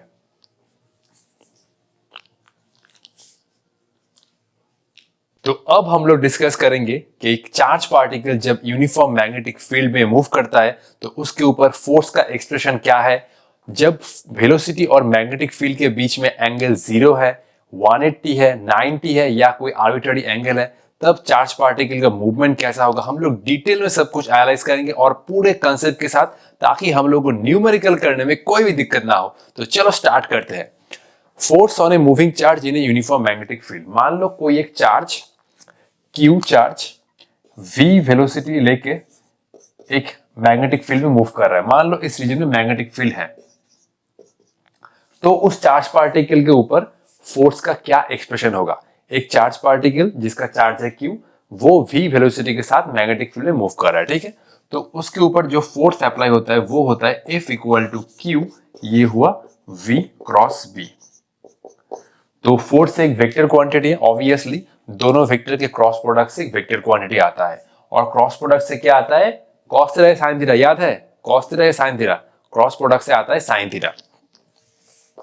तो ये हुआ F equal to Q VB, और ये हुआ साइन थीटा। थीटा क्या है, थीटा है V और B के बीच में एंगल। थीटा इक्वल टू ये हुआ angle between velocity and magnetic field. तो ऑब्वियसली अगर थीटा 0 है तो फोर्स कुछ होगा, थीटा 90 है तो फोर्स अलग होगा, अगर थीटा आर्बिट्ररी एंगल है तो फोर्स कुछ अलग होगा। तो बेसिकली वेलोसिटी और मैग्नेटिक फील्ड का जो बीच का एंगल है उसके ऊपर फोर्स डिपेंड कर रहा है, और उसके साथ वेलोसिटी और मैग्नेटिक फील्ड भी फोर्स को डिफाइन कर रहा है, ठीक है। तो अगर कोई चार्ज पार्टिकल V वेलोसिटी लेके B मैग्नेटिक फील्ड में मूव कर रहा है, तो उसके ऊपर जो फोर्स अप्लाई होता है वो हम लोग इस एक्सप्रेशन से निकालते हैं। नॉर्मली हम लोग फोर्स का मैग्नीट्यूड तो इस एक्सप्रेशन से निकालते हैं। डायरेक्शन कैसे निकालते हैं, डायरेक्शन कैसे निकालते हैं बोल सकते हो। Direction simple by right hand thumb rule. देखो डायरेक्शन, इसका डायरेक्शन निकाल सकते हो। Direction of force can be इस चैप्टर में जो मेन दिक्कत होता है वो डायरेक्शन में होता है कि किसका डायरेक्शन हम लोग कौन से रूल से निकाले। बहुत सारा रूल है और बहुत सारा फिजिकल क्वांटिटी है, ठीक है। तो direction of force can be found by right hand thumb rule, ठीक है। तो मान लो, अच्छा, तो मान लो मैग्नेटिक फील्ड है इस डायरेक्शन में और वेलोसिटी है इस डायरेक्शन में, ठीक है। तो वेलोसिटी और मैग्नेटिक फील्ड के बीच में ये हुआ एंगल थीटा। अब देखो पहले v है उसके बाद b है ना, तो v से b की तरफ हाथ घुमाओ, थंब आ रहा है इनवर्ड, तो इस केस में जो फोर्स होगा वो हो जाएगा नॉर्मली इनवर्ड, ठीक है। पहले v है उसके बाद b है, तो v से b की तरफ अपना ये जो 4 फिंगर है इसको घुमाओ, थंब आ रहा है नॉर्मली इनवर्ड, थंब पॉइंट कर रहा है बोर्ड के अंदर ये, और ये थंब भी रिप्रेजेंट कर रहा है फोर्स का डायरेक्शन। तो v से b की तरफ हाथ घुमाओ, ये थंब रिप्रेजेंट कर रहा है नॉर्मली इनवर्ड और ये थंब भी है फोर्स का डायरेक्शन, ठीक है। और एक डायरेक्शन दिखाता हूं, मान लो इस डायरेक्शन में b है और इस डायरेक्शन में v है और ये हुआ एंगल थीटा। इस केस में देखो, इस केस में जो फोर्स का मैग्नीट्यूड है वो है Q V B sine theta, इस केस में भी फोर्स का मैग्नीट्यूड क्या है Q V B sine theta.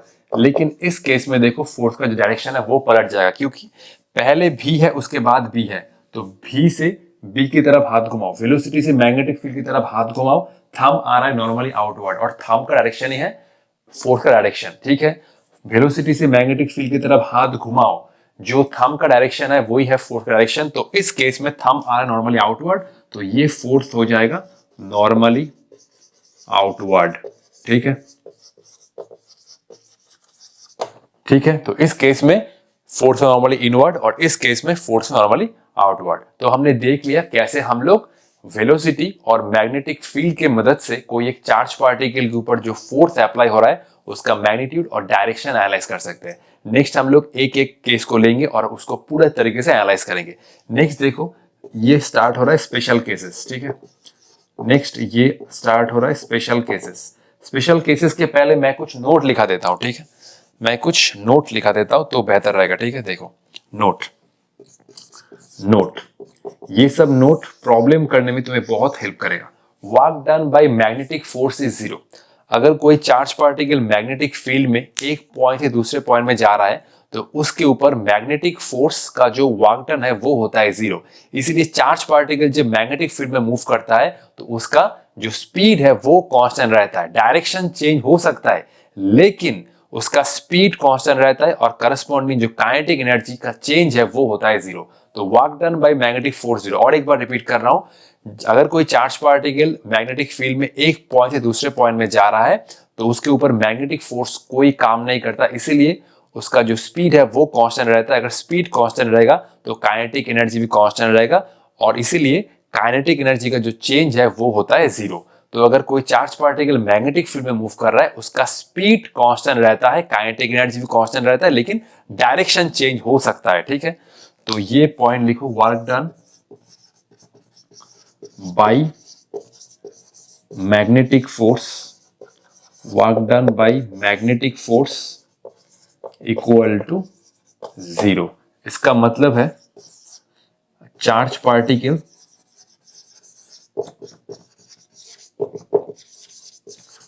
does not change its speed and kinetic energy in magnetic field. Magnetic field की वजह से क्या होता है, सिर्फ चार्ज पार्टिकल का डायरेक्शन चेंज होता है, उसका स्पीड और काइनेटिक एनर्जी में कोई भी इफेक्ट नहीं होता है। इसका प्रूफ में मैं नहीं जा रहा हूं, सिर्फ जो पॉइंट हमारा न्यूमेरिकल के लिए इंपॉर्टेंट है बस वही पॉइंट मैं लिखा रहा हूं। तो मेरे साथ बोलो, work done by magnetic force zero. इसका मतलब चार्ज पार्टिकल का स्पीड और काइनेटिक एनर्जी मैग्नेटिक फील्ड में क्या रहेगा, कांस्टेंट, ठीक है। लेकिन वेलोसिटी में क्या आता है, वेलोसिटी में एक आता है स्पीड और दूसरा आता है डायरेक्शन। तो वेलोसिटी चेंज हो सकता है, मतलब डायरेक्शन चेंज होता है, लेकिन स्पीड होगा कांस्टेंट और काइनेटिक एनर्जी भी होगा कांस्टेंट, ठीक है। तो ये हुआ, देखो अगर स्पीड, ये हुआ वेलोसिटी का मैग्नीट्यूड, वो होता है स्पीड, ये हुआ कांस्टेंट, और इसके साथ जो काइनेटिक एनर्जी है, काइनेटिक एनर्जी काइनेटिक एनर्जी क्या होता है, हाफ एम वी स्क्वायर, ये भी होगा कांस्टेंट। तो अगर काइनेटिक एनर्जी कांस्टेंट है तो डेल्टा के इक्वल टू 0, मतलब चेंज इन काइनेटिक एनर्जी 0। ये सब पॉइंट तुम्हें न्यूमेरिकल में बहुत हेल्प करेगा, ठीक है। इसको पहले कॉपी करो, नेक्स्ट हम लोग जाएंगे स्पेशल केस में। अगर वेलोसिटी और मैग्नेटिक फील्ड के बीच में एंगल 0 है, 180 है, 90 है, तो सिचुएशन क्या होगा, इसको पहले कॉपी कर लो, ठीक है। चलो,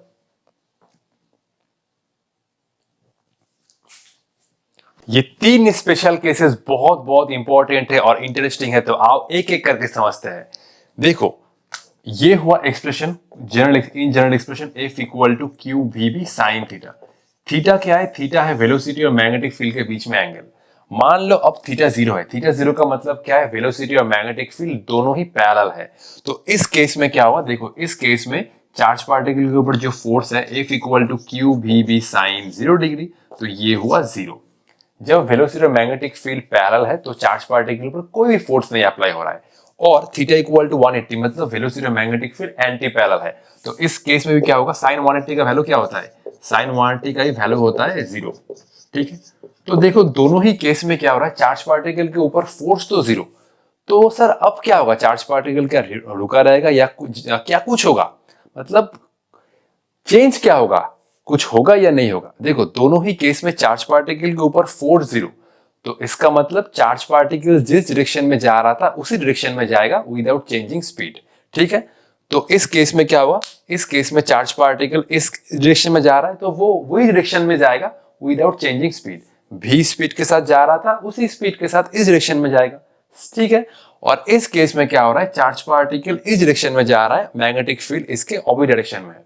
तो इस केस में भी चार्ज पार्टिकल जा रहा था इस डायरेक्शन में, वो उसी डायरेक्शन में जाएगा और स्पीड अनचेंज रहेगा, क्योंकि हमने ऑलरेडी डिस्कस कर लिया जब चार्ज पार्टिकल मैग्नेटिक फील्ड में मूवमेंट होता है उसके स्पीड के ऊपर कोई भी चेंज नहीं होता। लेकिन सिर्फ इन दोनों केस में क्या होता है, चार्ज पार्टिकल का जो डायरेक्शन है वो चेंज नहीं होगा क्योंकि फोर्स है 0।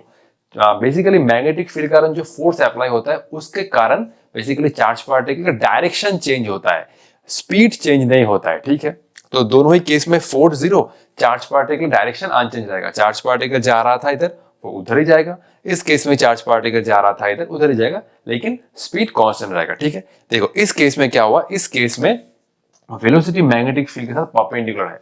जब वेलोसिटी मैग्नेटिक फील्ड के साथ परपेंडिकुलर है तो उन दोनों के बीच में एंगल क्या होगा, 90। तो देखो इस बोर्ड पर मैग्नेटिक फील्ड है नॉर्मली इनवर्ड, जो मैंने क्रॉस से रिप्रेजेंट किया है। क्रॉस मतलब बी इज नॉर्मली इनवर्ड, ठीक है। तो बी इज नॉर्मली इनवर्ड। अब सर मैग्नेटिक फील्ड यूनिफॉर्म है या नॉन यूनिफॉर्म है, हाँ मैग्नेटिक फील्ड यूनिफॉर्म है। इस बोर्ड पे मैंने यूनिफॉर्म मैग्नेटिक फील्ड को रिप्रेजेंट किया है, जो मैंने क्रॉस से रिप्रेजेंट किया है, ठीक है। ये देख सकते हो क्रॉस मैग्नेटिक फील्ड है, और इस रीजन में एक चार्ज पार्टिकल यहां से आया v वेलोसिटी लेकर, ठीक है। यहां से एक चार्ज पार्टिकल v वेलोसिटी लेकर आया, तो क्या होगा, चार्ज पार्टिकल के ऊपर मैक्सिमम फोर्स अप्लाई होगा, क्योंकि देखो v है बोर्ड के प्लेन में और b है ऐसे, v है बोर्ड के प्लेन में, v है बोर्ड के प्लेन में, v है बोर्ड के प्लेन में और b है ऐसे। तो वेलोसिटी मैग्नेटिक फील्ड ऐसे है, देखो ये है वेलोसिटी, मान लो ये है वेलोसिटी और ये है मैग्नेटिक फील्ड। तो वेलोसिटी और मैग्नेटिक फील्ड ऐसे है, वेलोसिटी और ये है मैग्नेटिक फील्ड, ठीक है। तो वेलोसिटी ऐसे है और मैग्नेटिक फील्ड बोर्ड के अंदर है, तो वेलोसिटी और मैग्नेटिक फील्ड के बीच में एंगल कितना हुआ, 90। तो जब वेलोसिटी और मैग्नेटिक फील्ड के बीच में एंगल होता है 90, तो उस केस में चार्ज पार्टिकल के ऊपर मैक्सिमम फोर्स अप्लाई होता है, और वो क्या होता है, F equal to Q V B sine 90, F max equal to Q V B. तो चार्ज पार्टिकल के ऊपर मैक्सिमम फोर्स कब अप्लाई होता है, जब वेलोसिटी और मैग्नेटिक फील्ड परपेंडिकुलर डायरेक्शन में हो। और इस केस में क्या होता है, इस केस में इंटरेस्टिंग सिचुएशन होता है। इस केस में चार्ज पार्टिकल मैग्नेटिक फील्ड के परपेंडिकुलर प्लेन में एक सर्कुलर पाथ में घूमता है। इसका एनालाइज हम लोग इसके बाद करेंगे, पूरा डिटेल एनालाइज करेंगे, लेकिन इस कॉन्सेप्ट को समझ लो, ठीक है। जब वेलोसिटी मैग्नेटिक फील्ड के साथ परपेंडिकुलर होता है, चार्ज पार्टिकल के ऊपर मैक्सिमम फोर्स अप्लाई होता है, और चार्ज पार्टिकल मैग्नेटिक फील्ड के परपेंडिकुलर प्लेन में एक सर्कुलर पाथ में घूमता है, लेकिन स्पीड कांस्टेंट रहता है, ठीक है। हर एक पॉइंट में जो स्पीड है वो सेम रहता है। अब मैग्नेटिक फील्ड का परपेंडिकुलर प्लेन मतलब मैग्नेटिक फील्ड है बोर्ड के अंदर, तो इसका परपेंडिकुलर प्लेन मतलब बोर्ड के प्लेन में चार्ज पार्टिकल एक कांस्टेंट स्पीड के साथ घूमेगा, और ये होगा एक सर्कुलर पाथ। जब वेलोसिटी मैग्नेटिक फील्ड के साथ परपेंडिकुलर है, चार्ज पार्टिकल मैग्नेटिक फील्ड के परपेंडिकुलर प्लेन जो है बोर्ड के प्लेन में एक सर्कुलर पाथ में घूम रहा है, और उसका जो स्पीड है वो कांस्टेंट है और सर्कुलर पाथ का रेडियस होता है r equal to mv by qb। इसका ऑल्टरनेट बहुत सारा एक्सप्लेनेशन चाहिए in terms of momentum, in terms of kinetic energy, in terms of potential difference, ये हम लोग आगे डिस्कस करेंगे। अच्छा, एक क्वेश्चन इस टॉपिक में अराइज हो सकता है कि सर इस केस में हम लोग चार्ज पार्टिकल के ऊपर फोर्स का डायरेक्शन कैसे एनालाइज करें जब वेलोसिटी मैग्नेटिक फील्ड के साथ परपेंडिकुलर।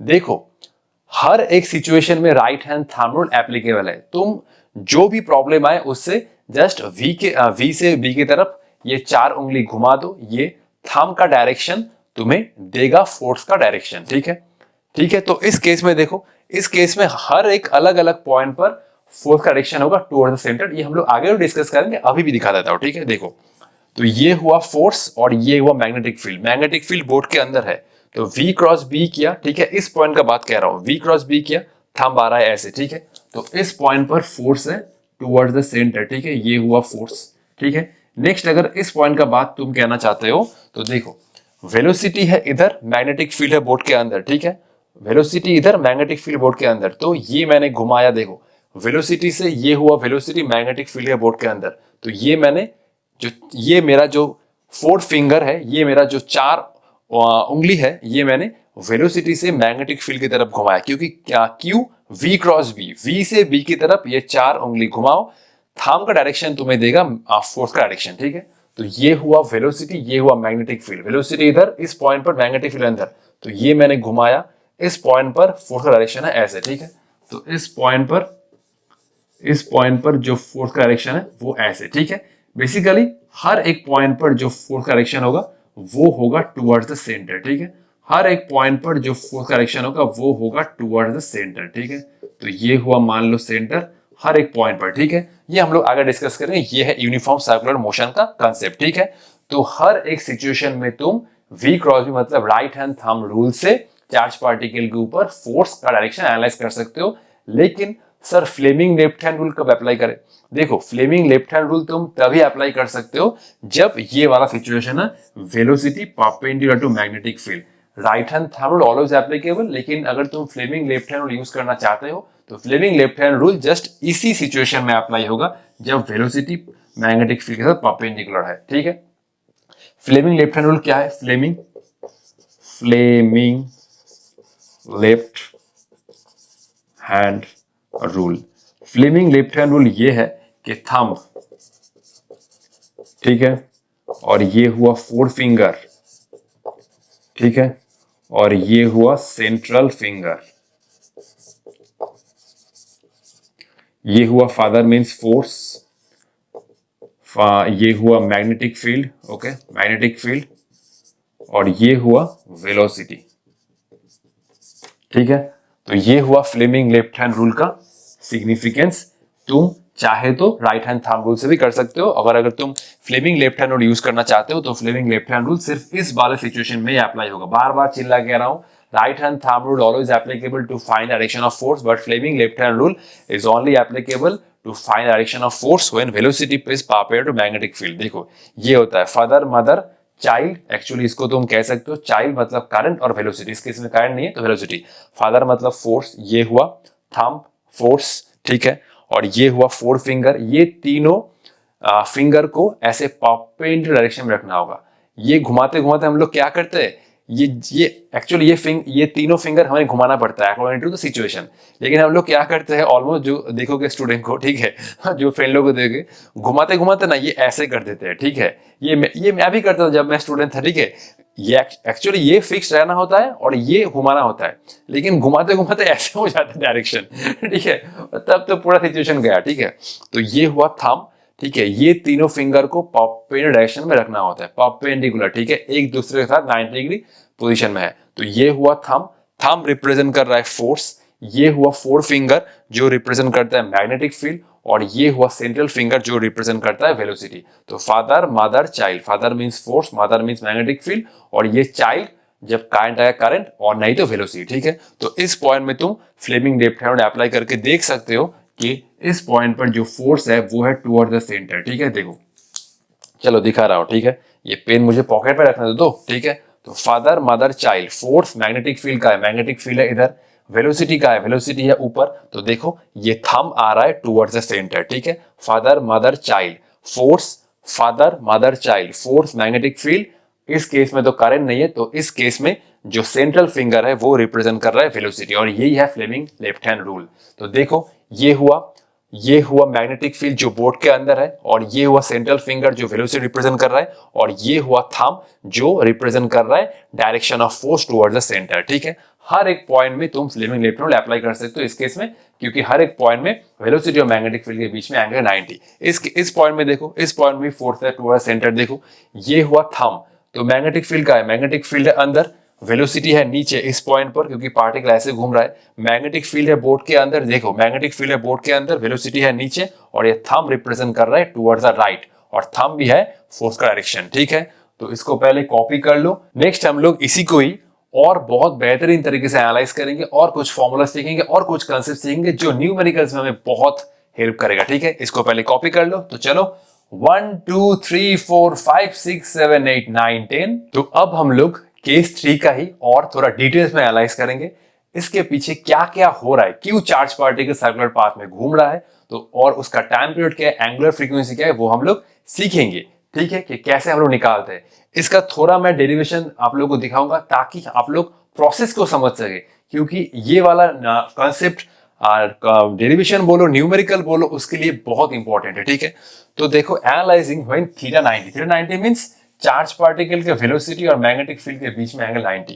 तो इस रीजन में यूनिफॉर्म मैग्नेटिक फील्ड है, और मैग्नेटिक फील्ड क्या है, मैग्नेटिक फील्ड है नॉर्मली इनवर्स, क्योंकि मैंने मैग्नेटिक फील्ड को क्रॉस से रिप्रेजेंट किया है नॉर्मली इनवर्स, ठीक है।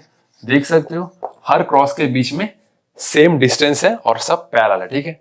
तो इस रीजन में चार्ज पार्टिकल आया v वेलोसिटी के साथ, वेलोसिटी और मैग्नेटिक फील्ड के बीच में एंगल क्या है 90, तो ऑब्वियसली जो फोर्स अप्लाई होगा वो होगा क्यू वी बी। अब ये क्यू वी बी देखो थोड़ा ऊपर ले जाता हूं, ठीक है। तो इस पॉइंट में वेलोसिटी और मैग्नेटिक फील्ड परपेंडिकुलर है, तो चार्ज पार्टिकल के ऊपर मैक्सिमम फोर्स अप्लाई होगा, और इस पॉइंट में देखो फ्लेमिंग लेफ्ट हैंड अप्लाई करो या right hand thumb rule apply करो, इस पॉइंट में चार्ज पार्टिकल के ऊपर जो फोर्स अप्लाई होगा वो इस डायरेक्शन में आएगा टुवर्ड्स द सेंटर, ठीक है, ठीक है। देख सकते हो ये हुआ right hand thumb rule, velocity है इधर, मैग्नेटिक फील्ड है अंदर, तो घुमाओ, ये थंब आ रहा है लेफ्ट में, ठीक है। अच्छा और एक पेन लेके दिखाता हूं, देखो right hand thumb rule apply कर रहा हूं, ये हुआ वेलोसिटी और ये हुआ मैग्नेटिक फील्ड, ये मैंने घुमाया वेलोसिटी टू मैग्नेटिक फील्ड, ये आ रहा है थंब आ रहा है इस पॉइंट के टुवर्ड्स, ठीक है। तो ये हुआ फोर्स का डायरेक्शन, ठीक है, ये हुआ फोर्स का डायरेक्शन, ठीक है। तो इस फोर्स के कारण चार्ज पार्टिकल अब सीधा नहीं जाएगा, चार्ज पार्टिकल ऐसे बेंड करेगा, ठीक है, फिर आएगा चार्ज पार्टिकल इस रास्ते में, ठीक है। इसको थोड़ा ठीक कर लेता हूं, ठीक है। तो इस फोर्स के कारण चार्ज पार्टिकल अब आएगा ऐसे, ठीक है, ठीक है। फिर चार्ज पार्टिकल इस पॉइंट में टुवर्ड्स द सेंटर, अच्छा ये हुआ फोर्स ना, इस पॉइंट पर ये हुआ फोर्स, फिर चार्ज पार्टिकल जब इस पॉइंट पर आएगा तो इसका वेलोसिटी होगा इधर, ठीक है। तो फिर से अप्लाई करो, वेलोसिटी इधर, मैग्नेटिक फील्ड है इधर, ठीक है। इसको घुमाओ, देखो वेलोसिटी इधर, मैग्नेटिक फील्ड बोर्ड के अंदर, ठीक है, ये घुमाओ, ठीक है। ये आ रहा है फोर्स नीचे, ये आ रहा है फोर्स नीचे, ठीक है। तो इस पॉइंट में भी फोर्स होगा टुवर्ड्स द सेंटर, ठीक है। फिर इस फोर्स के कारण चार्ज पार्टिकल इस रास्ते में नहीं जाएगा, चार्ज पार्टिकल आएगा इस रास्ते में, ठीक है, चार्ज पार्टिकल आएगा इस रास्ते में, अरे घूम जा भाई, ठीक है। चार्ज पार्टिकल आएगा, अरे ये क्या हुआ, रुको, चार्ज पार्टिकल आया इस रास्ते पे, ठीक है। अरे ये बन क्यों नहीं रहा है, रुको, हाँ अब हुआ ठीक ठाक, ठीक है। फिर जब चार्ज पार्टिकल इस पॉइंट पर आएगा, इस पॉइंट पर वेलोसिटी है इधर और मैग्नेटिक फील्ड है अंदर, तो इस पॉइंट में भी चार्ज पार्टिकल के ऊपर जो फोर्स अप्लाई होगा, ठीक है, वो होगा टुवर्ड्स द सेंटर। ये है चार्ज पार्टिकल का मान लो सेंटर, हर एक पॉइंट में चार्ज पार्टिकल के ऊपर जो फोर्स अप्लाई हो रहा है ना, देखो हर एक पॉइंट में चार्ज पार्टिकल के ऊपर जो फोर्स अप्लाई हो रहा है, चार्ज पार्टिकल आया इस पॉइंट में, फोर्स अप्लाई हो रहा है टुवर्ड्स द सेंटर, इसी फोर्स के कारण चार्ज पार्टिकल का बेंडिंग हुआ, फिर आया इस पॉइंट पर, तो वेलोसिटी है इधर, मैग्नेटिक फोर्स के कारण चार्ज पार्टिकल फिर इधर बेंड हुआ, फिर वेलोसिटी इधर, मैग्नेटिक फील्ड है अंदर, फोर्स है टुवर्ड्स द सेंटर, और इस फोर्स के कारण फाइनली चार्ज पार्टिकल एक सर्कुलर पाथ में घूम रहा है। जब पार्टिकल इस पॉइंट में रहेगा तब भी फोर्स होगा टुवर्ड्स द सेंटर, और ये हुआ वेलोसिटी, देख सकते हो ये हुआ वेलोसिटी। चलो इस पॉइंट का भी दिखा देता हूँ। वेलोसिटी है इधर, मैग्नेटिक वेलोसिटी इधर, मैग्नेटिक फील्ड है अंदर, तो देखो ये मैंने वेलोसिटी टू मैग्नेटिक फील्ड घुमाया, फोर्स आया ऊपर, ठीक है। तो हर एक पॉइंट में जो मैग्नेटिक फोर्स अप्लाई हो रहा है वो हो रहा है टुवर्ड्स द सेंटर, ठीक है, towards the centre, towards the centre. और ये मैग्नेटिक फोर्स क्या है, क्यू भी बी। अब इस प्रॉब्लम में सेंट्रीपिटल फोर्स का कंसेप्ट हमें चाहिए। जब कोई चार्ज पार्टिकल या कोई भी पार्टिकल सर्कुलर पाथ में घूमता है तो उसके ऊपर टुवर्ड्स द फोर्स क्या अप्लाई होता है, टुवर्ड्स द फोर्स अप्लाई होता है सेंट्रीपिटल फोर्स। जब कोई भी पार्टिकल सर्कुलर पाथ में घूमता है तो सर्कुलर पाथ में घूमने के लिए उसको चाहिए होता है centripetal force towards the centre. Centripetal force का एक्सप्रेशन क्या होता है, mv²/r, ठीक है। ये मान लो एक चार्ज पार्टिकल कांस्टेंट स्पीड के साथ एक सर्कुलर ट्रैक पे घूम रहा है, ठीक है, ठीक है। तो इसके ऊपर टुवर्ड्स द सेंटर हर एक पॉइंट पर सेंट्रीपिटल फोर्स अप्लाई होता है, हर एक पॉइंट पर, इस पॉइंट पर टुवर्ड्स द सेंटर, इस पॉइंट पर टुवर्ड्स द सेंटर, इस पॉइंट पर टुवर्ड्स द सेंटर, हर एक पॉइंट पर जो towards the centre force apply होता है वो होता है mv²/r। इसी का एप्लीकेशन ये है।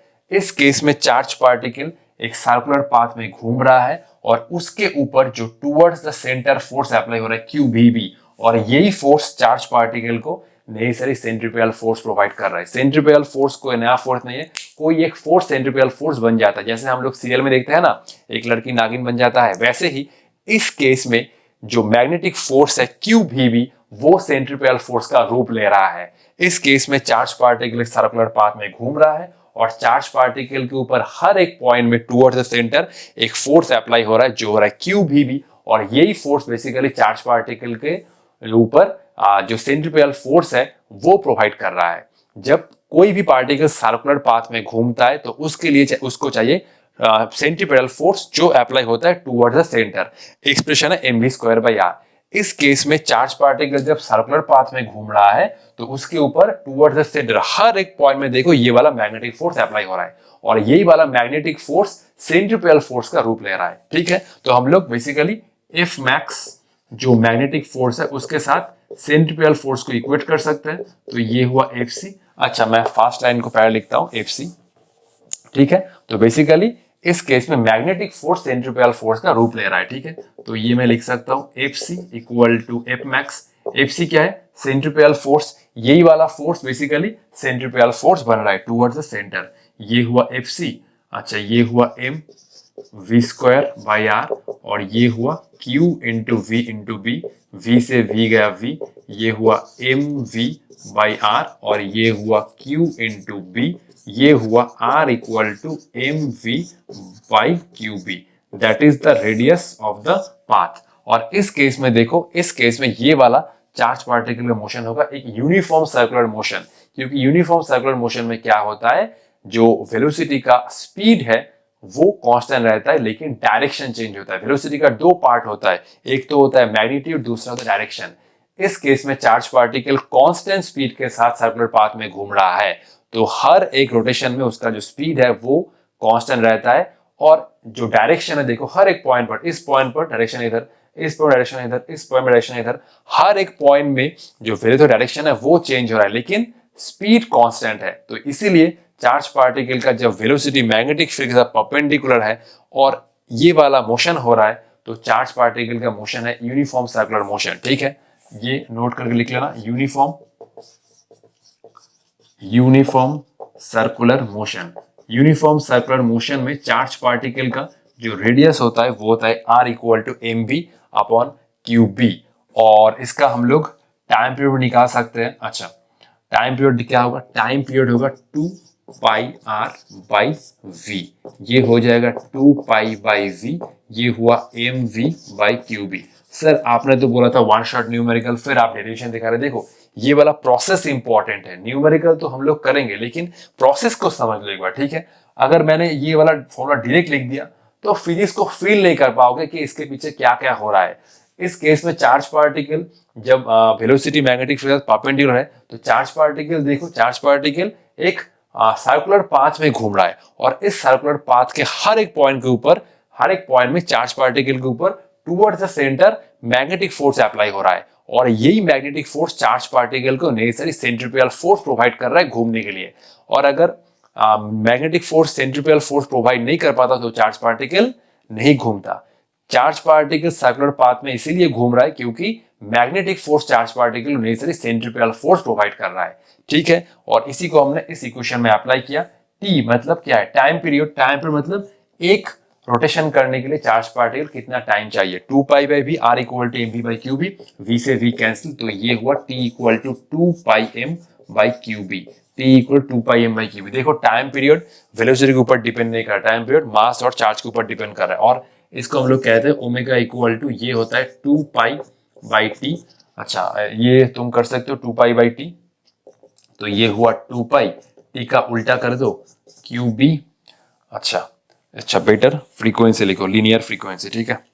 ये हुआ frequency equal to 1 by T, ये हुआ ये हुआ Q B by 2 pi M, और ये हुआ साइक्लोट्रॉन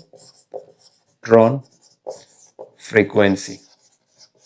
ओके, साइक्लोट्रॉन फ्रीक्वेंसी ये होता है एक यूनिफॉर्म सर्कुलर मोशन, जिसमें क्या होता है, जिसमें v मतलब स्पीड का जो मैग्नीट्यूड है वो कांस्टेंट रहता है और वेलोसिटी का डायरेक्शन कंटिन्यूअसली चेंज हो रहा है। Okay, direction of velocity is changing. Clear? तो ये था कंसेप्ट साइक्लोट्रॉन फ्रीक्वेंसी। इसके आगे हमें और यही वाला फॉर्मूला का और बहुत मोटिवेशन चाहिए, ठीक है। डिफरेंट चार्ज पार्टिकल का कैसे हम लोग रेडियस वेलोसिटी निकाल सकते हैं, ठीक है, उसका हमें ट्रिक चाहिए। तो इसको पहले कॉपी कर लो, ठीक है। तो 1 2 3 4 5, तो चलो स्टार्ट करते हैं, ठीक है। जब वेलोसिटी मैग्नेटिक फील्ड के साथ परपेंडिकुलर है, एफ मैक्स क्या होता है, F max equal to Q into V into B, ठीक है। अच्छा, रेडियस क्या होता है, रेडियस होता है R equal to M V by Q B. इसको तुम इन टर्म्स ऑफ मोमेंटम लिख सकते हो, R equal to P by Q B. ये एक फॉर्मूला है, ये एक फॉर्मूला है, इसको मैं बॉक्स कर देता हूं। ये हुआ ऑल्टरनेट फॉर्मूला, ठीक है। अच्छा, काइनेटिक एनर्जी क्या होता है, देखो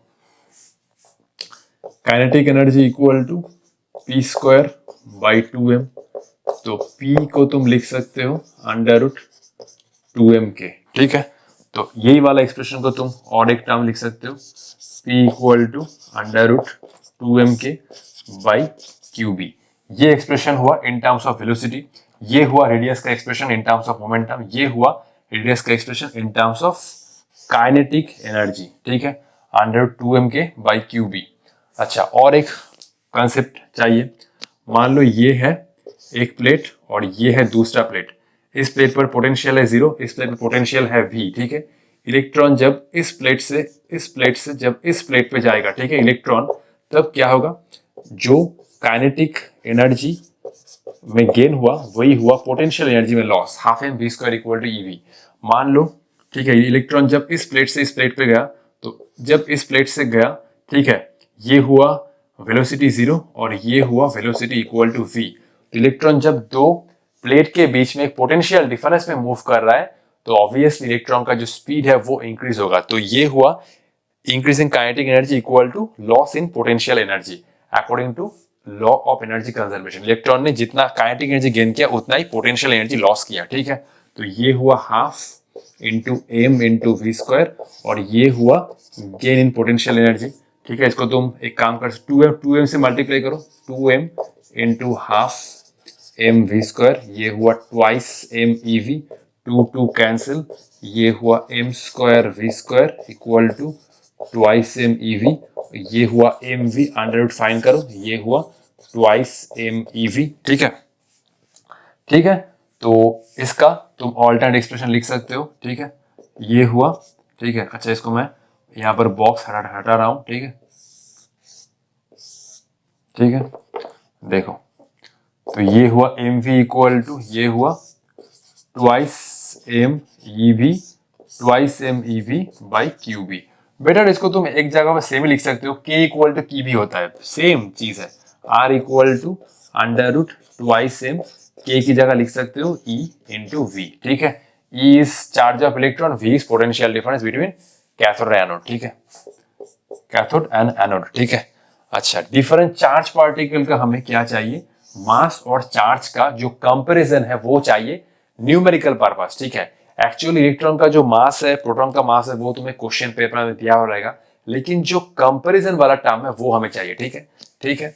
तो इलेक्ट्रॉन, ठीक है, इलेक्ट्रॉन का जो मास होता है, ठीक है, ये वाला हमें याद नहीं रखना है, एक्चुअली हमें कंपैरिजन याद रखना है, ठीक है। मैं बॉक्स कर दूंगा कौन सा हमें याद रखना है, ठीक है। देखो, इलेक्ट्रॉन का अगर मैं बात कहता हूं तो इलेक्ट्रॉन का मास होता है 9.11 into 10 to the power minus 31 kg, और इलेक्ट्रॉन का चार्ज होता है -1.6 into 10 to the power minus 19 coulomb.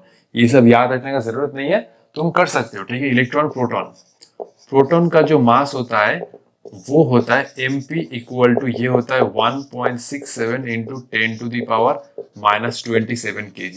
Actually ये याद रखना होगा, mp इक्वल टू ये होता है near about 1840 times of mass of electron, ठीक है, 1840 times of mass of electron, 1840। अगर तुम और इसको परफेक्ट करना चाहते हो तो अप्रोक्सीमेटली तुम इसको लिख सकते हो mp इक्वल टू, ये हो सकता है 2000 times of mass of me, clear, ठीक है। प्रोटॉन का मास होता है actually 1840 times of mass of electron, और अगर थोड़ा बहुत अप्रोक्सीमेट करना चाहते हो नीट में, ठीक है, तो इसको तुम 2000 ले सकते हो, ठीक है, फॉर न्यूमेरिकल पर्पस, ठीक है, ठीक है। एक्चुअली ये हमें याद रखना होगा, ठीक है।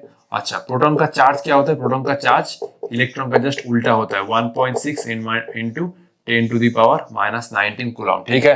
तो ये याद रखना है और ये याद रखना है, ठीक है। तो नेक्स्ट है अल्फा पार्टिकल। अल्फा पार्टिकल क्या है, हीलियम के एटॉम से अगर 2 इलेक्ट्रॉन चला जाए तो वो बन जाएगा अल्फा पार्टिकल। अल्फा पार्टिकल हम लोग ऐसे लिख सकते हैं He2+। तो इसका जो चार्ज होगा वो क्या होगा, इसका जो चार्ज होगा वो होगा +2e, और इसका जो मास होता है, ठीक है, इसका मास अभी याद रखो, कैसे निकाले हम लोग वो हम लोग सीखेंगे। आई थिंक अब तुम लोग तो जानते ही हो, 12 का अभी बोर्ड्स आने वाला है। इसका जो मास होता है वो होता है 4 इंटू MP। एक्चुअली न्यूट्रॉन और प्रोटॉन का मास सेम होता है, इसलिए हम लोग जो न्यूक्लियस का मास है उसी को हम लोग कह रहे हैं अल्फा पार्टिकल का मास, क्योंकि अल्फा पार्टिकल में इलेक्ट्रॉन नहीं रहता है, ठीक है। तो ये दोनों इंफॉर्मेशन तुम्हें याद रखना होगा अबाउट अल्फा पार्टिकल, ठीक है। चार्ज होता है +2e, मास होता है 4 इंटू MP, ठीक है। और एक होता है ड्यूटेरॉन, ठीक है, ड्यूटेरॉन मतलब इसमें इसका साइन होता है बेसिकली 1H2, एक चार्ज अल्फा, ये एक चार्ज पार्टिकल है, तो इसमें क्या होगा, H+ होगा, ठीक है, H+। बेसिकली इसका जो नॉर्मल सिंबल होता है 1H2 में से अगर एक इलेक्ट्रॉन चला जाए तो इसका जो सिंबल होगा वो होगा H+। तो इसमें चार्ज क्या हुआ, इसमें चार्ज हुआ +E, एक इलेक्ट्रॉन चला गया, और इसका जो मास हुआ वो हुआ ट्वाइस ऑफ MP, ठीक है, ठीक है। न्यूक्लियस में एक प्रोटॉन और एक न्यूट्रॉन रहता है, ठीक है, ठीक है। तो ड्यूटेरॉन में क्या होगा, बेसिकली इसका सिंबल है 1H2, अगर एक इलेक्ट्रॉन चला जाए तो इसका सिंबल होगा ड्यूटेरॉन H+। अगर ड्यूटेरॉन का अगर हम लोग चार्ज पार्टिकल कंसीडर कर रहे हैं तो चार्ज क्या होगा, +E, एक इलेक्ट्रॉन चला गया, और मास होगा 2 MP। न्यूक्लियस में एक प्रोटॉन और एक न्यूट्रॉन होता है, इसीलिए 2 MP। हाँ, यही तो है मास नंबर, ठीक है। तो ये तुम्हें याद रखना होगा कि mass of proton equal to 1840 times of mass of electron, और अप्रोक्सीमेटली तुम ले सकते हो mass of proton equal to 2000 times of mass of electron. Alpha particle का चार्ज होता है +2e, मास होता है 4 MP। ड्यूटेरॉन का चार्ज होता है +E, मास होता है 2 MP। तो बेसिकली कंपैरिजन हमें चाहिए, और ये सब फॉर्मूला हमें चाहिए फॉर न्यूमेरिकल पर्पस। इसको कॉपी कर लो। अब चलते हैं प्रॉब्लम में, ठीक है, चलो। तो ये है आज का हमारा 5th नंबर न्यूमेरिकल, और ये क्वेश्चन बेस्ड है क्लास 11 में जो सीखा था क्रॉस प्रोडक्ट, उसके ऊपर। सर ये क्रॉस प्रोडक्ट तो भूल गए, अब कैसे होगा? अरे सीखो, इसीलिए तो 11 में तुमको डॉट प्रोडक्ट और क्रॉस प्रोडक्ट सिखाया। अब क्रॉस प्रोडक्ट और चार्ज पार्टिकल जो सर्कुलर मोशन है उसके वजह से चार्ज पार्टिकल के ऊपर जो फोर्स अप्लाई होता है उसका हमें वेक्टर एक्सप्रेशन चाहिए। तो देखो क्रॉस प्रोडक्ट, अरे भूल गए तो क्या हुआ, सीख लो ना, इसमें क्या दिक्कत है। An alpha particle is projected with velocity v vector equal to 3 × 10⁵ meter per second I cap into a region in which magnetic field 0.4 I cap plus 0.3 J cap tesla. तो अल्फा पार्टिकल को इस velocity के साथ इस magnetic field में project किया गया है, जिसमें अल्फा पार्टिकल का वेलोसिटी है अलोंग एक्स एक्सिस, देख सकते हो आई कैप, और मैग्नेटिक फील्ड एक्स और वाई में एग्जिस्ट कर रहा है। Find the acceleration of the particle in terms of I cap, J cap and के कैप। तो हमें अल्फा पार्टिकल का एक्सेलरेशन चाहिए in terms of I, J and के, और ये तो तुम्हें गिवन है for alpha particle Q by M, charge to mass ratio given है 4.8 unit to the power 10 coulomb पर केजी। और सबसे इंपॉर्टेंट चीज है कि ये प्रॉब्लम CBSE 2023 में आया है। तो चलो इस प्रॉब्लम को सॉल्व करते हैं। तो पहला जो क्वेश्चन मैं तुम लोगों से पूछता हूं, चार्ज पार्टिकल के ऊपर फोर्स का इन जनरल एक्सप्रेशन क्या होता है? वेक्टर वाला फॉर्म, मैग्नीट्यूड वाला फॉर्म नहीं। क्या होता है? Vector form, F equal to Q V cross B। तो चलो लिखते हैं। तो चार्ज पार्टिकल अगर एक वेलोसिटी के साथ मैग्नेटिक फील्ड में मूव कर रहा है तो उसके ऊपर कुछ फोर्स अप्लाई होता है। तो ये होता है F vector equal to Q और ये हुआ V क्रॉस B। पहले फोर्स निकाल लो, और तुम तो जानते हो न्यूटन सेकंड लॉ, जानते हो Newton second law, F equal to m होता है, जानते हो तो मजाक कर रहा हूं। चलो आओ, तो ये हुआ Q। Q एक्चुअली होता है अल्फा पार्टिकल के लिए 2E, अल्फा पार्टिकल चार्ज होता है 2E, मैं यहाँ पर लिखता हूं, लेकिन इस क्वेश्चन में तुम्हें इसका जरूरत नहीं है क्योंकि Q by M ratio given है। तो ये हुआ Q, और वेलोसिटी क्या है? वेलोसिटी है देखो 3 into 10 to the power 5, 3 into 10 to the power 5, और ये हुआ I कैप क्रॉस B का एक्सप्रेशन है 0.4 I cap plus 0.3 J cap. ठीक है, याद है तो देख लो, क्रॉस प्रोडक्ट में क्या होता है? I क्रॉस I 0 होता है।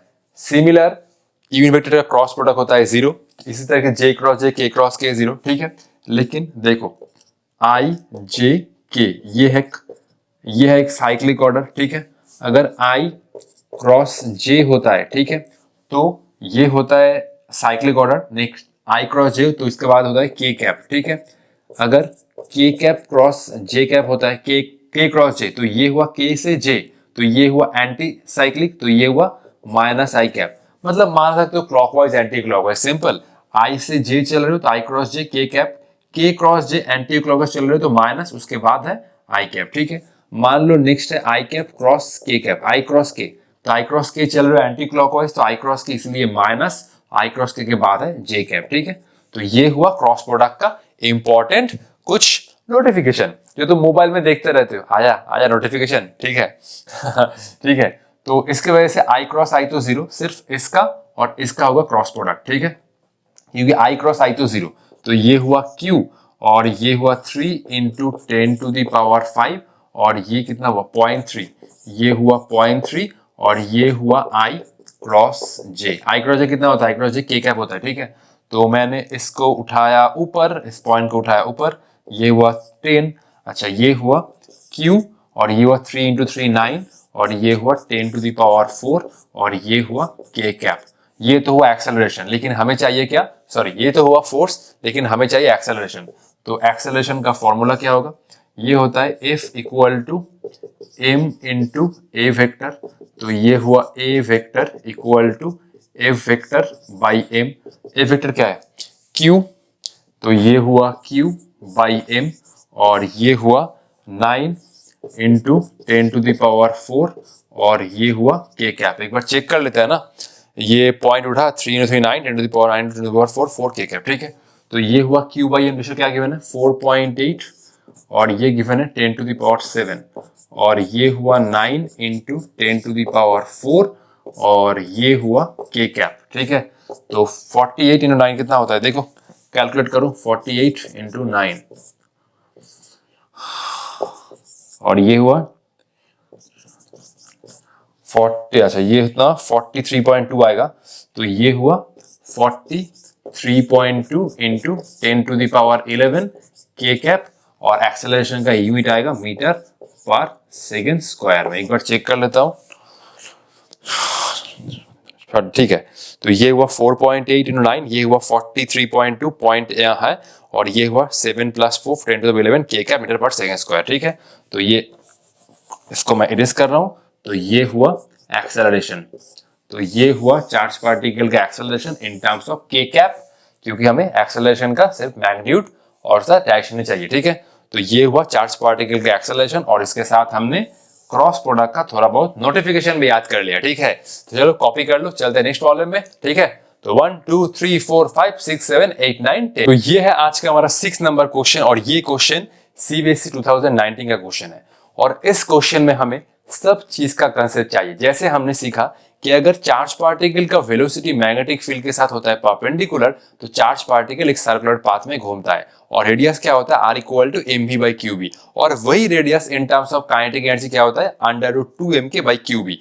तो और हमने ये भी सीखा कि चार्ज पार्टिकल के बीच में मास और चार्ज का कंपैरिजन, तो वो भी हमें याद रखना है इस टाइप के क्वेश्चन के लिए। एक्चुअली इस टाइप के क्वेश्चन में हमें क्या करना होता है, दो चार्ज पार्टिकल होता है तो उन दोनों को आइडेंटिफाई करो और उसके साथ दो क्वांटिटी कांस्टेंट होता है। तो याद रखो, अगर दो चार्ज पार्टिकल होता है, ठीक है, इस क्वेश्चन में दो चार्ज पार्टिकल होता है, ठीक है, इस टाइप क्वेश्चन में, और उसके साथ दो क्वांटिटी कांस्टेंट होता है, तो उन दोनों क्वांटिटी को आइडेंटिफाई करो, ऑलमोस्ट तुम्हारा 90% काम खत्म, ठीक है। चलो क्वेश्चन को रीड करते हैं। An alpha particle and a proton of the same kinetic energy are in turn allowed to pass through a magnetic field B acting normal to the direction of motion of the particles। तो दो particle है, एक alpha particle है और एक proton है, दोनों का काइनेटिक एनर्जी सेम है और दोनों के लिए जो मैग्नेटिक फील्ड है वो भी सेम है, दोनों के लिए मैग्नेटिक फील्ड डायरेक्शन और वैल्यू सेम है। और दोनों ही केस में क्या हो रहा है, दोनों ही केस में और जो दोनों का वेलोसिटी है वो मैग्नेटिक फील्ड के साथ परपेंडिकुलर है, तो ऑब्वियसली दोनों पार्टिकल एक सर्कुलर पाथ में घूमेगा। लेकिन हमें क्या चाहिए, find the ratio of the radius of the circular paths describe by them. तो दोनों का हमें सर्कुलर पाथ में क्या चाहिए, रेडियस का रेशियो चाहिए। तो सिंपल, वेलोसिटी मैग्नेटिक फील्ड के साथ परपेंडिकुलर है, दोनों ही चार्ज पार्टिकल सर्कुलर पाथ में घूम रहा है, दोनों चार्ज पार्टिकल के लिए काइनेटिक एनर्जी और मैग्नेटिक फील्ड कांस्टेंट है, तो इसमें हमें जो रेडियस का रेशियो फाइंड करना है, ठीक है। तो ये हुआ अल्फा पार्टिकल और एक हुआ प्रोटॉन।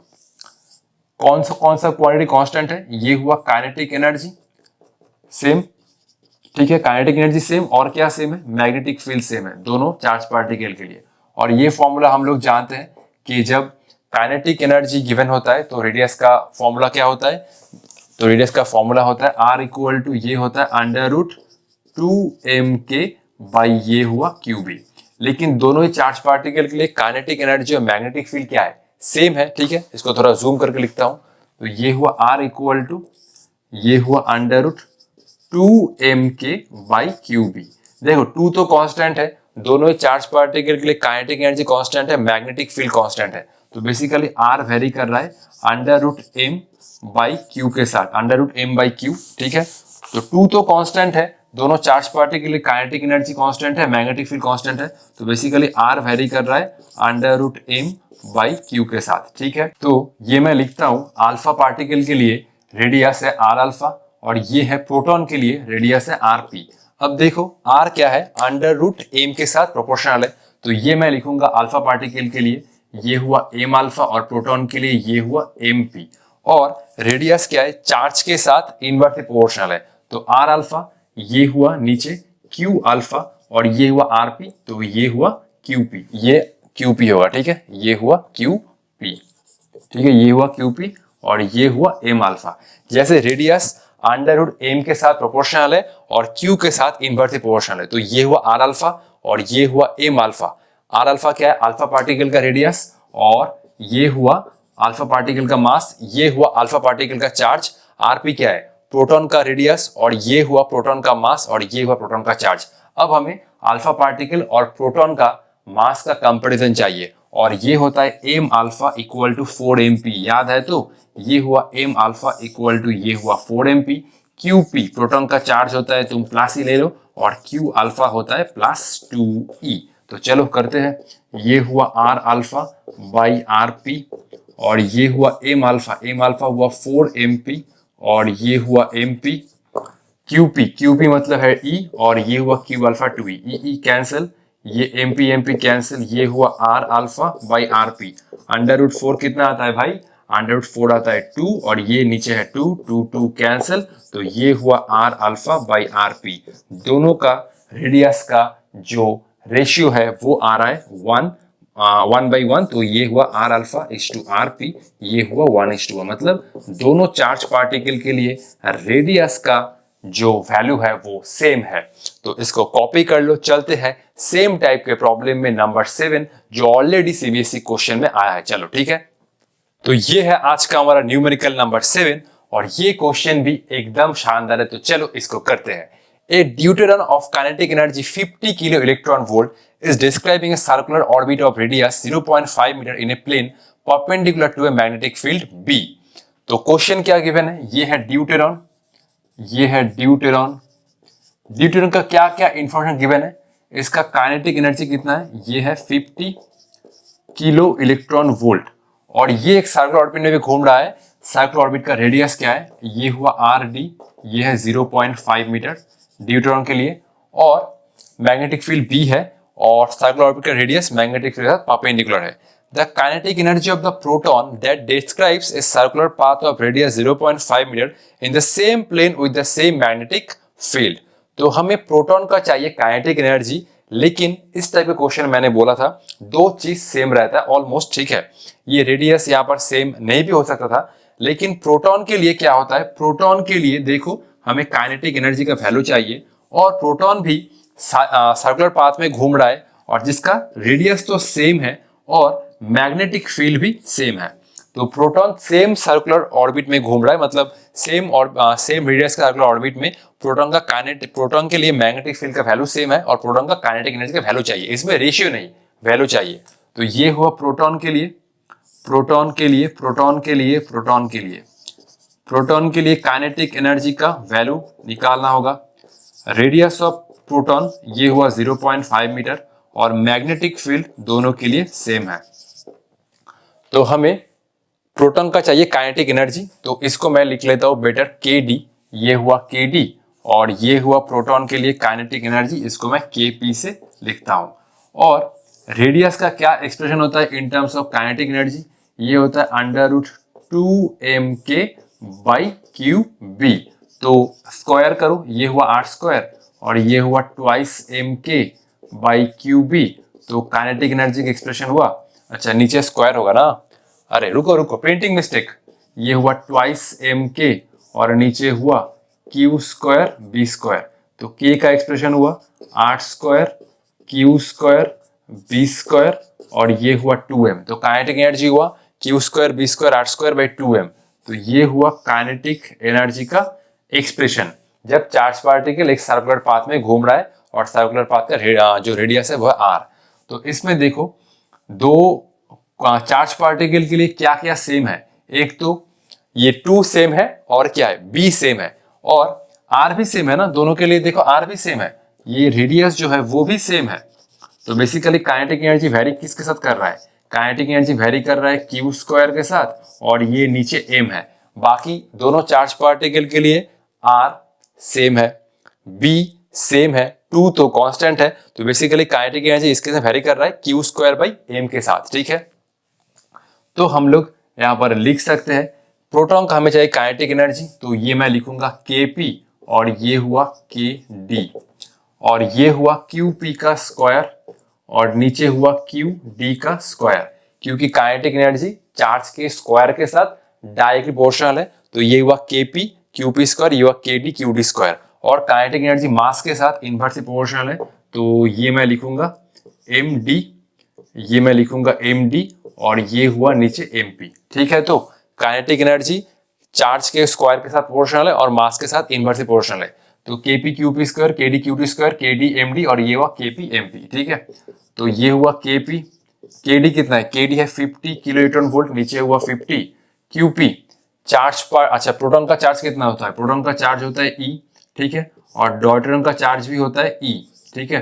तो ये हुआ e/e का whole square, mass of deuterium होता है ट्वाइस mp और प्रोटॉन का तो मास होता है mp, ठीक है, ठीक है, ठीक है, याद है। तो प्रोटॉन का मास कितना होता है, प्रोटॉन का मास तो mp होता है, वैल्यू मत पुट करना, कंपैरिजन चाहिए। और ड्यूटेरियम का मास होता है ट्वाइस mp, प्रोटॉन का तो चार्ज होता है e, ड्यूटेरियम का चार्ज होता है e, अल्फा पार्टिकल का चार्ज होता है ट्वाइस e, ये मुझे याद है। तो ये वाला टर्म तो कैंसिल, ये हुआ kp बाई 50 और ये हुआ mp का, ये हुआ 2, तो ये हुआ प्रोटॉन का काइनेटिक एनर्जी जो इसमें आ रहा है 100, इसको मैं थोड़ा ठीक कर देता हूं, ये हुआ Kp equal to 100 kilo electron volt. तो ये आया प्रोटॉन का काइनेटिक एनर्जी का वैल्यू। अब हम लोग और एक केस डिस्कस करेंगे। हमने 3 केस डिस्कस कर लिया। जब वेलोसिटी मैग्नेटिक फील्ड के साथ 0 डिग्री एंगल पर है, 180 डिग्री एंगल पर है, और जब वेलोसिटी मैग्नेटिक फील्ड के साथ परपेंडिकुलर होता है। अब हम लोग डिस्कस करेंगे लास्ट केस, जब चार्ज पार्टिकल का वेलोसिटी मैग्नेटिक फील्ड के साथ एक आर्बिट्ररी एंगल बना रहा है, तो उस केस में चार्ज पार्टिकल का मोशन क्या होगा। तुम लोग जानते हो तब चार्ज पार्टिकल का मोशन होता है हेलिक्स। तो उसको हम पूरा डिटेल में समझेंगे और उसके ऊपर प्रॉब्लम डिस्कशन करेंगे। ठीक है, चलो कॉपी कर लो इसको। तो ये हुआ आज का हमारा लास्ट केस, जब चार्ज पार्टिकल का वेलोसिटी और मैग्नेटिक फील्ड के बीच में एक आर्बिट्ररी एंगल है, ना 0 ना 180 ना 90। तो देखो ये है एक्स एक्सिस, ये है वाई एक्सिस, और जेड एक्सिस मान लो बोर्ड के साथ परपेंडिकुलर है, या तुम जेड एक्सिस को बोर्ड के अंदर भी ले सकते हो। और एक्स एक्सिस में एक यूनिफॉर्म मैग्नेटिक फील्ड है, और इस रीजन में चार्ज पार्टिकल v वेलोसिटी लेके आया। ठीक है, और चार्ज पार्टिकल का वेलोसिटी और मैग्नेटिक फील्ड मतलब एक्स एक्सिस के बीच में एंगल क्या है, थीटा। तो हमें अब एनालाइज करना होगा कि वेलोसिटी का इफेक्ट क्या होगा चार्ज पार्टिकल के ऊपर, यही हमारा मेन रीजन है। ठीक है, तो देखो वेलोसिटी को हम लोग 2 कंपोनेंट में डिवाइड कर सकते हैं। एक हुआ v, तो ये हुआ v cos theta along X axis. ठीक है, तो ये हुआ v पैरेलल, या इसको तुम v cos थीटा भी लिख सकते हो, v पैरेलल और v cos थीटा। और एक हुआ वेलोसिटी का परपेंडिकुलर कंपोनेंट, जिसको तुम v परपेंडिकुलर और v sin थीटा भी लिख सकते हो। बेसिकली हमें क्या करना होगा, बेसिकली हमें ये जो हमने रेजोल्यूशन किया वेलोसिटी का, तो v cos थीटा और v sin थीटा की वजह से चार्ज पार्टिकल के ऊपर क्या इफेक्ट होगा, वही हमें सिंपल एनालाइज करना है, और इसका जो पूरा थ्योरी है वो भी हमें समझना है। तो वेलोसिटी का 2 कंपोनेंट आया, एक हुआ एक्स एक्सिस में v cos थीटा, और एक आया y एक्सिस जो है v sin थीटा। अब देखो v cos थीटा है अलोंग एक्स एक्सिस। ठीक है, तो effect of v parallel equal to v cos theta. v cos theta की वजह से चार्ज पार्टिकल की स्पीड के ऊपर क्या इफेक्ट आएगा। देखो v cos थीटा और b क्या है, दोनों ही एक्स एक्सिस में है, तो angle between v cos theta and b is 0 degree. ठीक है, अब इसके वजह से चार्ज पार्टिकल के ऊपर कितना फोर्स अप्लाई हो रहा है, 0 आएगा, क्योंकि फॉर्मूला क्या होता है in general formula q v b sin theta.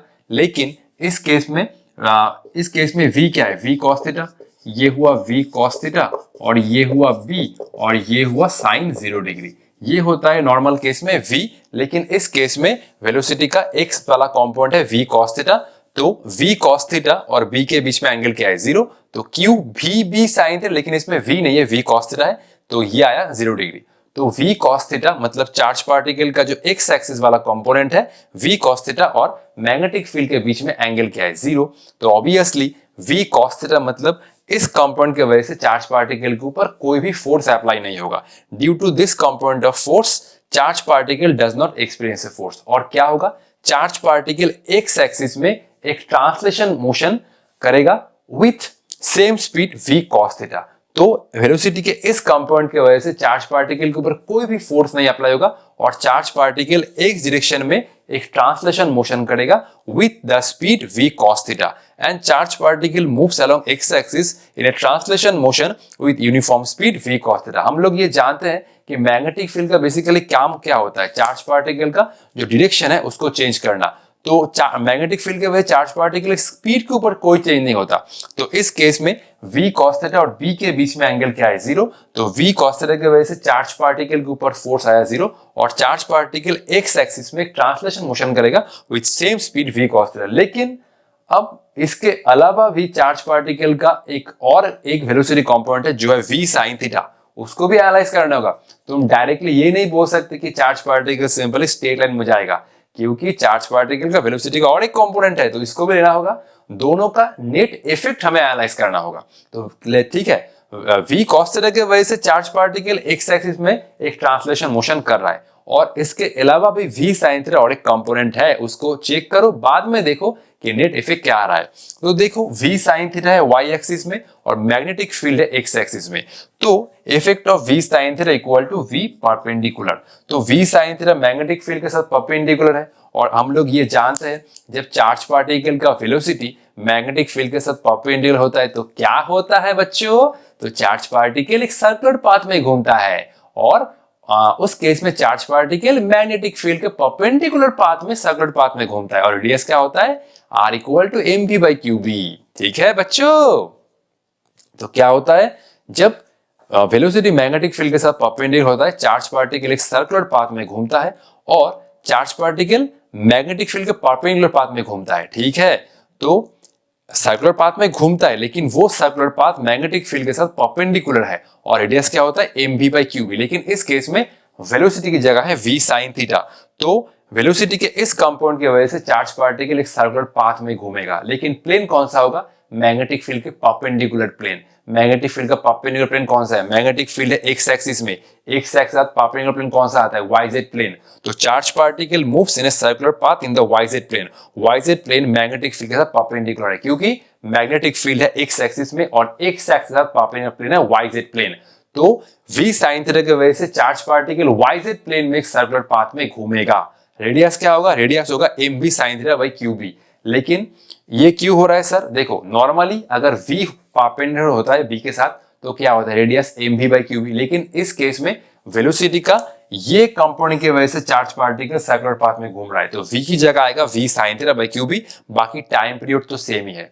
तो बेसिकली ये हमने कंक्लूजन किया, वेलोसिटी का ये वाला जो कंपोनेंट है एक्स एक्सिस, इसके वजह से चार्ज पार्टिकल एक्स एक्सिस में ट्रांसलेशन मोशन कर रहा है with the speed v cos theta, और v sin थीटा की वजह से चार्ज पार्टिकल वाईजेड प्लेन में एक सर्कुलर पाथ में रोटेशन कर रहा है with the radius M V sin theta by Q B.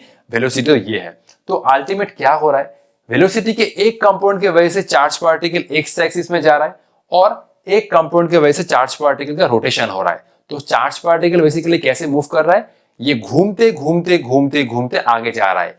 X axis में जो ट्रांसलेटरी मोशन है वो हो रहा है v cos थीटा के कारण, और वाईजेड प्लेन में जो रोटेशन हो रहा है उसका जो मेन रीजन है वो है v sin थीटा। तो एक कंपाउंड की वजह से चार्ज पार्टिकल जा रहा है एक्स एक्सिस में और इस कंपाउंड की वजह से charge particle YZ plane rotation कर रहा है। तो ये घूमते घूमते घूमते घूमते आगे जा रहा है। ये सिर्फ आगे नहीं जा रहा है, ये सिर्फ नहीं घूम रहा है, ये घूमते घूमते आगे जा रहा है। तो चार्ज पार्टिकल का जो नेट पाथ होगा वो हो जाएगा एक हेलिक्स। ठीक है, चार्ज पार्टिकल एक्स एक्सिस में जा रहा है और उसके साथ वाईजेड प्लेन में घूम रहा है, तो ये घूमते घूमते घूमते घूमते आगे जा रहा है। अगर तुम चार्ज पार्टिकल का नेट पाथ देखोगे तो ये हो जाएगा। ठीक है, ये हुआ चार्ज पार्टिकल का पाथ, देखो ये हो जाएगा चार्ज पार्टिकल का पाथ। चार्ज पार्टिकल देखो, चार्ज पार्टिकल घूमते घूमते आगे जा रहा है, तो ये हो जाएगा एक हेलिक्स। तो वेलोसिटी के एक कंपाउंड की वजह से चार्ज पार्टिकल खिसक रहा है एक्स एक्सिस में, ठीक है, मतलब वेलोसिटी कांस्टेंट है v cos थीटा, और v sin थीटा की वजह से चार्ज पार्टिकल सर्कुलर पाथ में घूमते घूमते घूमते घूमते आगे जा रहा है। ठीक है, तो जो नेट पाथ है वो है हेलिक्स। ठीक है, तो चार्ज पार्टिकल का अगर वेलोसिटी मैग्नेटिक फील्ड के साथ आर्बिट्ररी एंगल बना रहा है तो उस केस में चार्ज पार्टिकल का जो पाथ होता है वो होता है हेलिक्स। इसको कॉपी कर लो, नेक्स्ट हम डिस्कस करेंगे, जस्ट थोड़ा सा लाइन लिख देंगे। और हेलिक्स का एक्सिस हो रहा है अलोंग द एक्सिस, और पिच क्या होता है वो हम लोग डिस्कस करें। ठीक है, तो इसको कॉपी कर लो, 1 2 3 4 5 6 7 8 9 10। चलो, तो v cos थीटा की वजह से चार्ज पार्टिकल का हो रहा है translatory motion along X axis, और v sin थीटा की वजह से चार्ज पार्टिकल हो रहा है rotational motion in YZ plane. तो अल्टीमेटली जो चार्ज पार्टिकल का मोशन हो रहा है वो हो रहा है helix. Net path will be helix, और हेलिक्स का एक्सिस होता है जो है अलोंग एक्स एक्सिस। तो चार्ज पार्टिकल का इस केस में एक मोशन हो रहा है जिसको हम लोग कह रहे हैं हेलिक्स, और इसका थोड़ा डायग्राम मैंने चेंज किया है, थोड़ा इसको बदला कर दिया है, बाकी तो सेम ही है। ठीक है, तो ये चार्ज पार्टिकल ऐसे घूमते घूमते घूमते घूमते आगे जा रहा है। बेसिकली चार्ज पार्टिकल ऐसे घूमते घूमते आगे जा रहा है, नई चार्ज पार्टिकल सीधा जा रहा है, नई चार्ज पार्टिकल सिर्फ एक जगह रोटेशन मोशन कर रहा है। चार्ज पार्टिकल ये घूमते घूमते आगे जा रहा है, तो ये हुआ हेलिक्स। तो इस केस में हम लोग और एक टर्म डिफाइन कर सकते हैं, पिच। पिच क्या होता है, पिच होता है, पिच को मैं पी से लिखता हूं, मान लो नहीं, चार्ज पार्टिकल जो मैग्नेटिक फील्ड के डायरेक्शन में मूव कर रहा है, चार्ज पार्टिकल एक कंप्लीट रोटेशन में कितना डिस्टेंस ट्रैवल किया वही है पिच। देखो चार्ज पार्टिकल ये देखो अगर इस पॉइंट से स्टार्ट किया तो चार्ज पार्टिकल घूमते घूमते यहां पर पहुंच गया, तो एक कंप्लीट रोटेशन में चार्ज पार्टिकल इतना लीनियर डिस्टेंस मूव किया अलोंग एक्स एक्सिस, वही है pitch. Charge particle along the direction of magnetic field, या बोलो along एक्स एक्सिस कितना मूव किया एक कंप्लीट रोटेशन में, उसी को हम लोग कह रहे हैं पिच। ये पॉइंट से स्टार्ट किया चार्ज पार्टिकल, ये घूमते घूमते यहां पर आया, तो ये हुआ पिच। ठीक है, तो पिच हुआ एक्स एक्सिस में, इसको हम लोग लिख सकते हैं S X equal to U X T plus half A X T square. X axis में कोई भी एक्सेलरेशन नहीं है, तो ये वाला टर्म तो जीरो। ये हुआ S X equal to pitch लिख सकते हो, और यू एक्स एक्स एक्सिस में वेलोसिटी कांस्टेंट है, तो ये हुआ v cos थीटा, और t हुआ टाइम पीरियड, क्योंकि एक कंप्लीट रोटेशन में charge particle along X axis कितना मूव किया वही है पिच। तो ये हुआ v cos थीटा, अच्छा ये हुआ v cos थीटा, और टाइम पीरियड क्या है 2 pi m by Q B, तो ये हुआ pitch equal to twice pi m v cos theta by ये हुआ क्यू बी, और जो है कांस्टेंट। पिच वेरिएबल हो सकता है, लेकिन वो तुम्हारे बोर्ड के सिलेबस में नहीं है, वो आता है नीट और जेईई मेंस में। तो इस केस में पिच है twice M B cos theta by Q B, और ये होता है पिच, ये होता है पिच, ये भी हुआ पिच, ये भी हुआ पिच। देखो पार्टिकल ने इस पॉइंट से आने स्टार्ट किया, ठीक है, मान लो इस पॉइंट से, तो ये घूमते घूमते घूमते घूमते यहाँ पर आ गए एक कम रोटेशन में, ये यहाँ से स्टार्ट किया, ये घूमते घूमते घूमते यहाँ पर आ गया, तो ये हुआ पिच। नेक्स्ट यहाँ से घूमते घूमते घूमते घूमते एक कंप्लीट रोटेशन के बाद यहाँ पर आ गया। एक कंप्लीट रोटेशन में कितना डिस्टेंस मूव किया, linear distance along X axis, वही है पिच। ये देखो स्टार्ट किया, ये घूमते घूमते घूमते घूमते यहाँ पर आ गया, ये हुआ पिच। ठीक है, और इस केस में पिच क्या है, कांस्टेंट है। ठीक है, यहाँ से घूमते घूमते घूमते घूमते यहाँ पर आया, नेक्स्ट यहाँ से घूमते घूमते घूमते यहाँ पर आया एक कंप्लीट रोटेशन में। ठीक है, और ये तो मैग्नेटिक फील्ड, तो इसका कंसेप्ट फॉर्मूला दोनों ही हमें न्यूमेरिकल में चाहिए, कॉपी कर लो। चलते हैं नेक्स्ट प्रॉब्लम में। ठीक है, चलो, तो ये हुआ आज का हमारा लास्ट प्रॉब्लम। चलो इसको सॉल्व भी कर लेते हैं। ए charge particle enters in a uniform magnetic field eight an angle tan inverse 2 पाई। एक मिनट रुको, लाइट जला लेते हैं। तो ये मैंने लाइट ऑन कर दिया है। ठीक है, ए charge particle enters in uniform magnetic field eight an angle tan inverse 2 pi, तो ये हुआ थीटा, जो है tan इनवर्स 2 पाई। और नेक्स्ट लाइन में ये बोला है this angle is between velocity vector and magnetic field, तो ये था x, ये था y, और ये था हमारा z। मैग्नेटिक फील्ड हमने माना था x एक्सिस में, और ये हुआ वेलोसिटी। तो वेलोसिटी और मैग्नेटिक फील्ड के बीच में एंगल है थीटा, इस केस में थीटा है tan इनवर्स 2 पाई। जस्ट हमने जो टॉपिक डिस्कस किया उसी के ऊपर प्रॉब्लम है। This angle is between velocity vector and magnetic field है एक्स एक्सिस, ये हुआ velocity vector. Its path become helix with radius of path R and of pitch P. तो ऑब्वियसली इस क्वेश्चन में ऑलरेडी बोल चुका है कि चार्ज पार्टिकल का पाथ होगा हेलिक्स। हेलिक्स में जो चार्ज पार्टिकल का सर्कुलर पाथ का रेडियस होगा वो होगा आर, और पिच है P. Find relation between P and R. तो पिच क्या है, चार्ज पार्टिकल मैग्नेटिक फील्ड के डायरेक्शन में जो लीनियर डिस्टेंस मूव कर रहा था ड्यूरिंग वन टाइम पीरियड, उसी को हम लोग कहते हैं पिच। तो चलो ये भी फाइंड कर लेते हैं। आर क्या होता है, आर का फॉर्मूला याद था, आर होता है M V sine theta by Q B, क्योंकि v साइन थीटा कॉम्पोनेंट के वजह से चार्ज पार्टिकल सर्कुलर पाथ में घूम रहा है। तो ये हुआ रेडियस, और ये था पिच। पिच क्या था, पिच था v cos theta into time period, जो था twice pi m by Q B. तो ये हुआ पिच, ये हुआ twice pi M V cos theta by ये हुआ क्यू बी। तो ये हुआ रेडियस और ये हुआ पिच। तो चलो अब करते हैं। तो पहले एक काम करो, P बाई आर करो या R बाई P करो, R बाई P कर लो, बेस्ट होगा R बाई P। R का एक्सप्रेशन क्या है, M V sine theta, M V sine theta by Q B. Next P का एक्सप्रेशन है twice pi M V, twice pi M V cos theta by ये हुआ Q B. M V sine theta by Q B, twice pi M V cos theta by Q B. ये मैंने लिखा R by P, ये हुआ M V sine theta by Q B. ये वाला term पूरा रेसिप्रोकेट हो जाएगा, ये हुआ twice pi M V cos theta, Q से क्यू गया, बी से बी गया, एम से एम गया, वी से वी गया। ठीक है, तो और क्या बचा, अच्छा ये हुआ आर बाई पी, और ये हुआ sine theta by cos theta ना, ये हुआ sine theta by cos theta, M से एम गया, वी से वी गया, क्यू से क्यू गया, sine theta by cos theta, तो ये हुआ sine theta by cos theta और ये नीचे हुआ 2 पाई, तो ये हुआ R by P equal to tan theta और ये हुआ 2 पाई।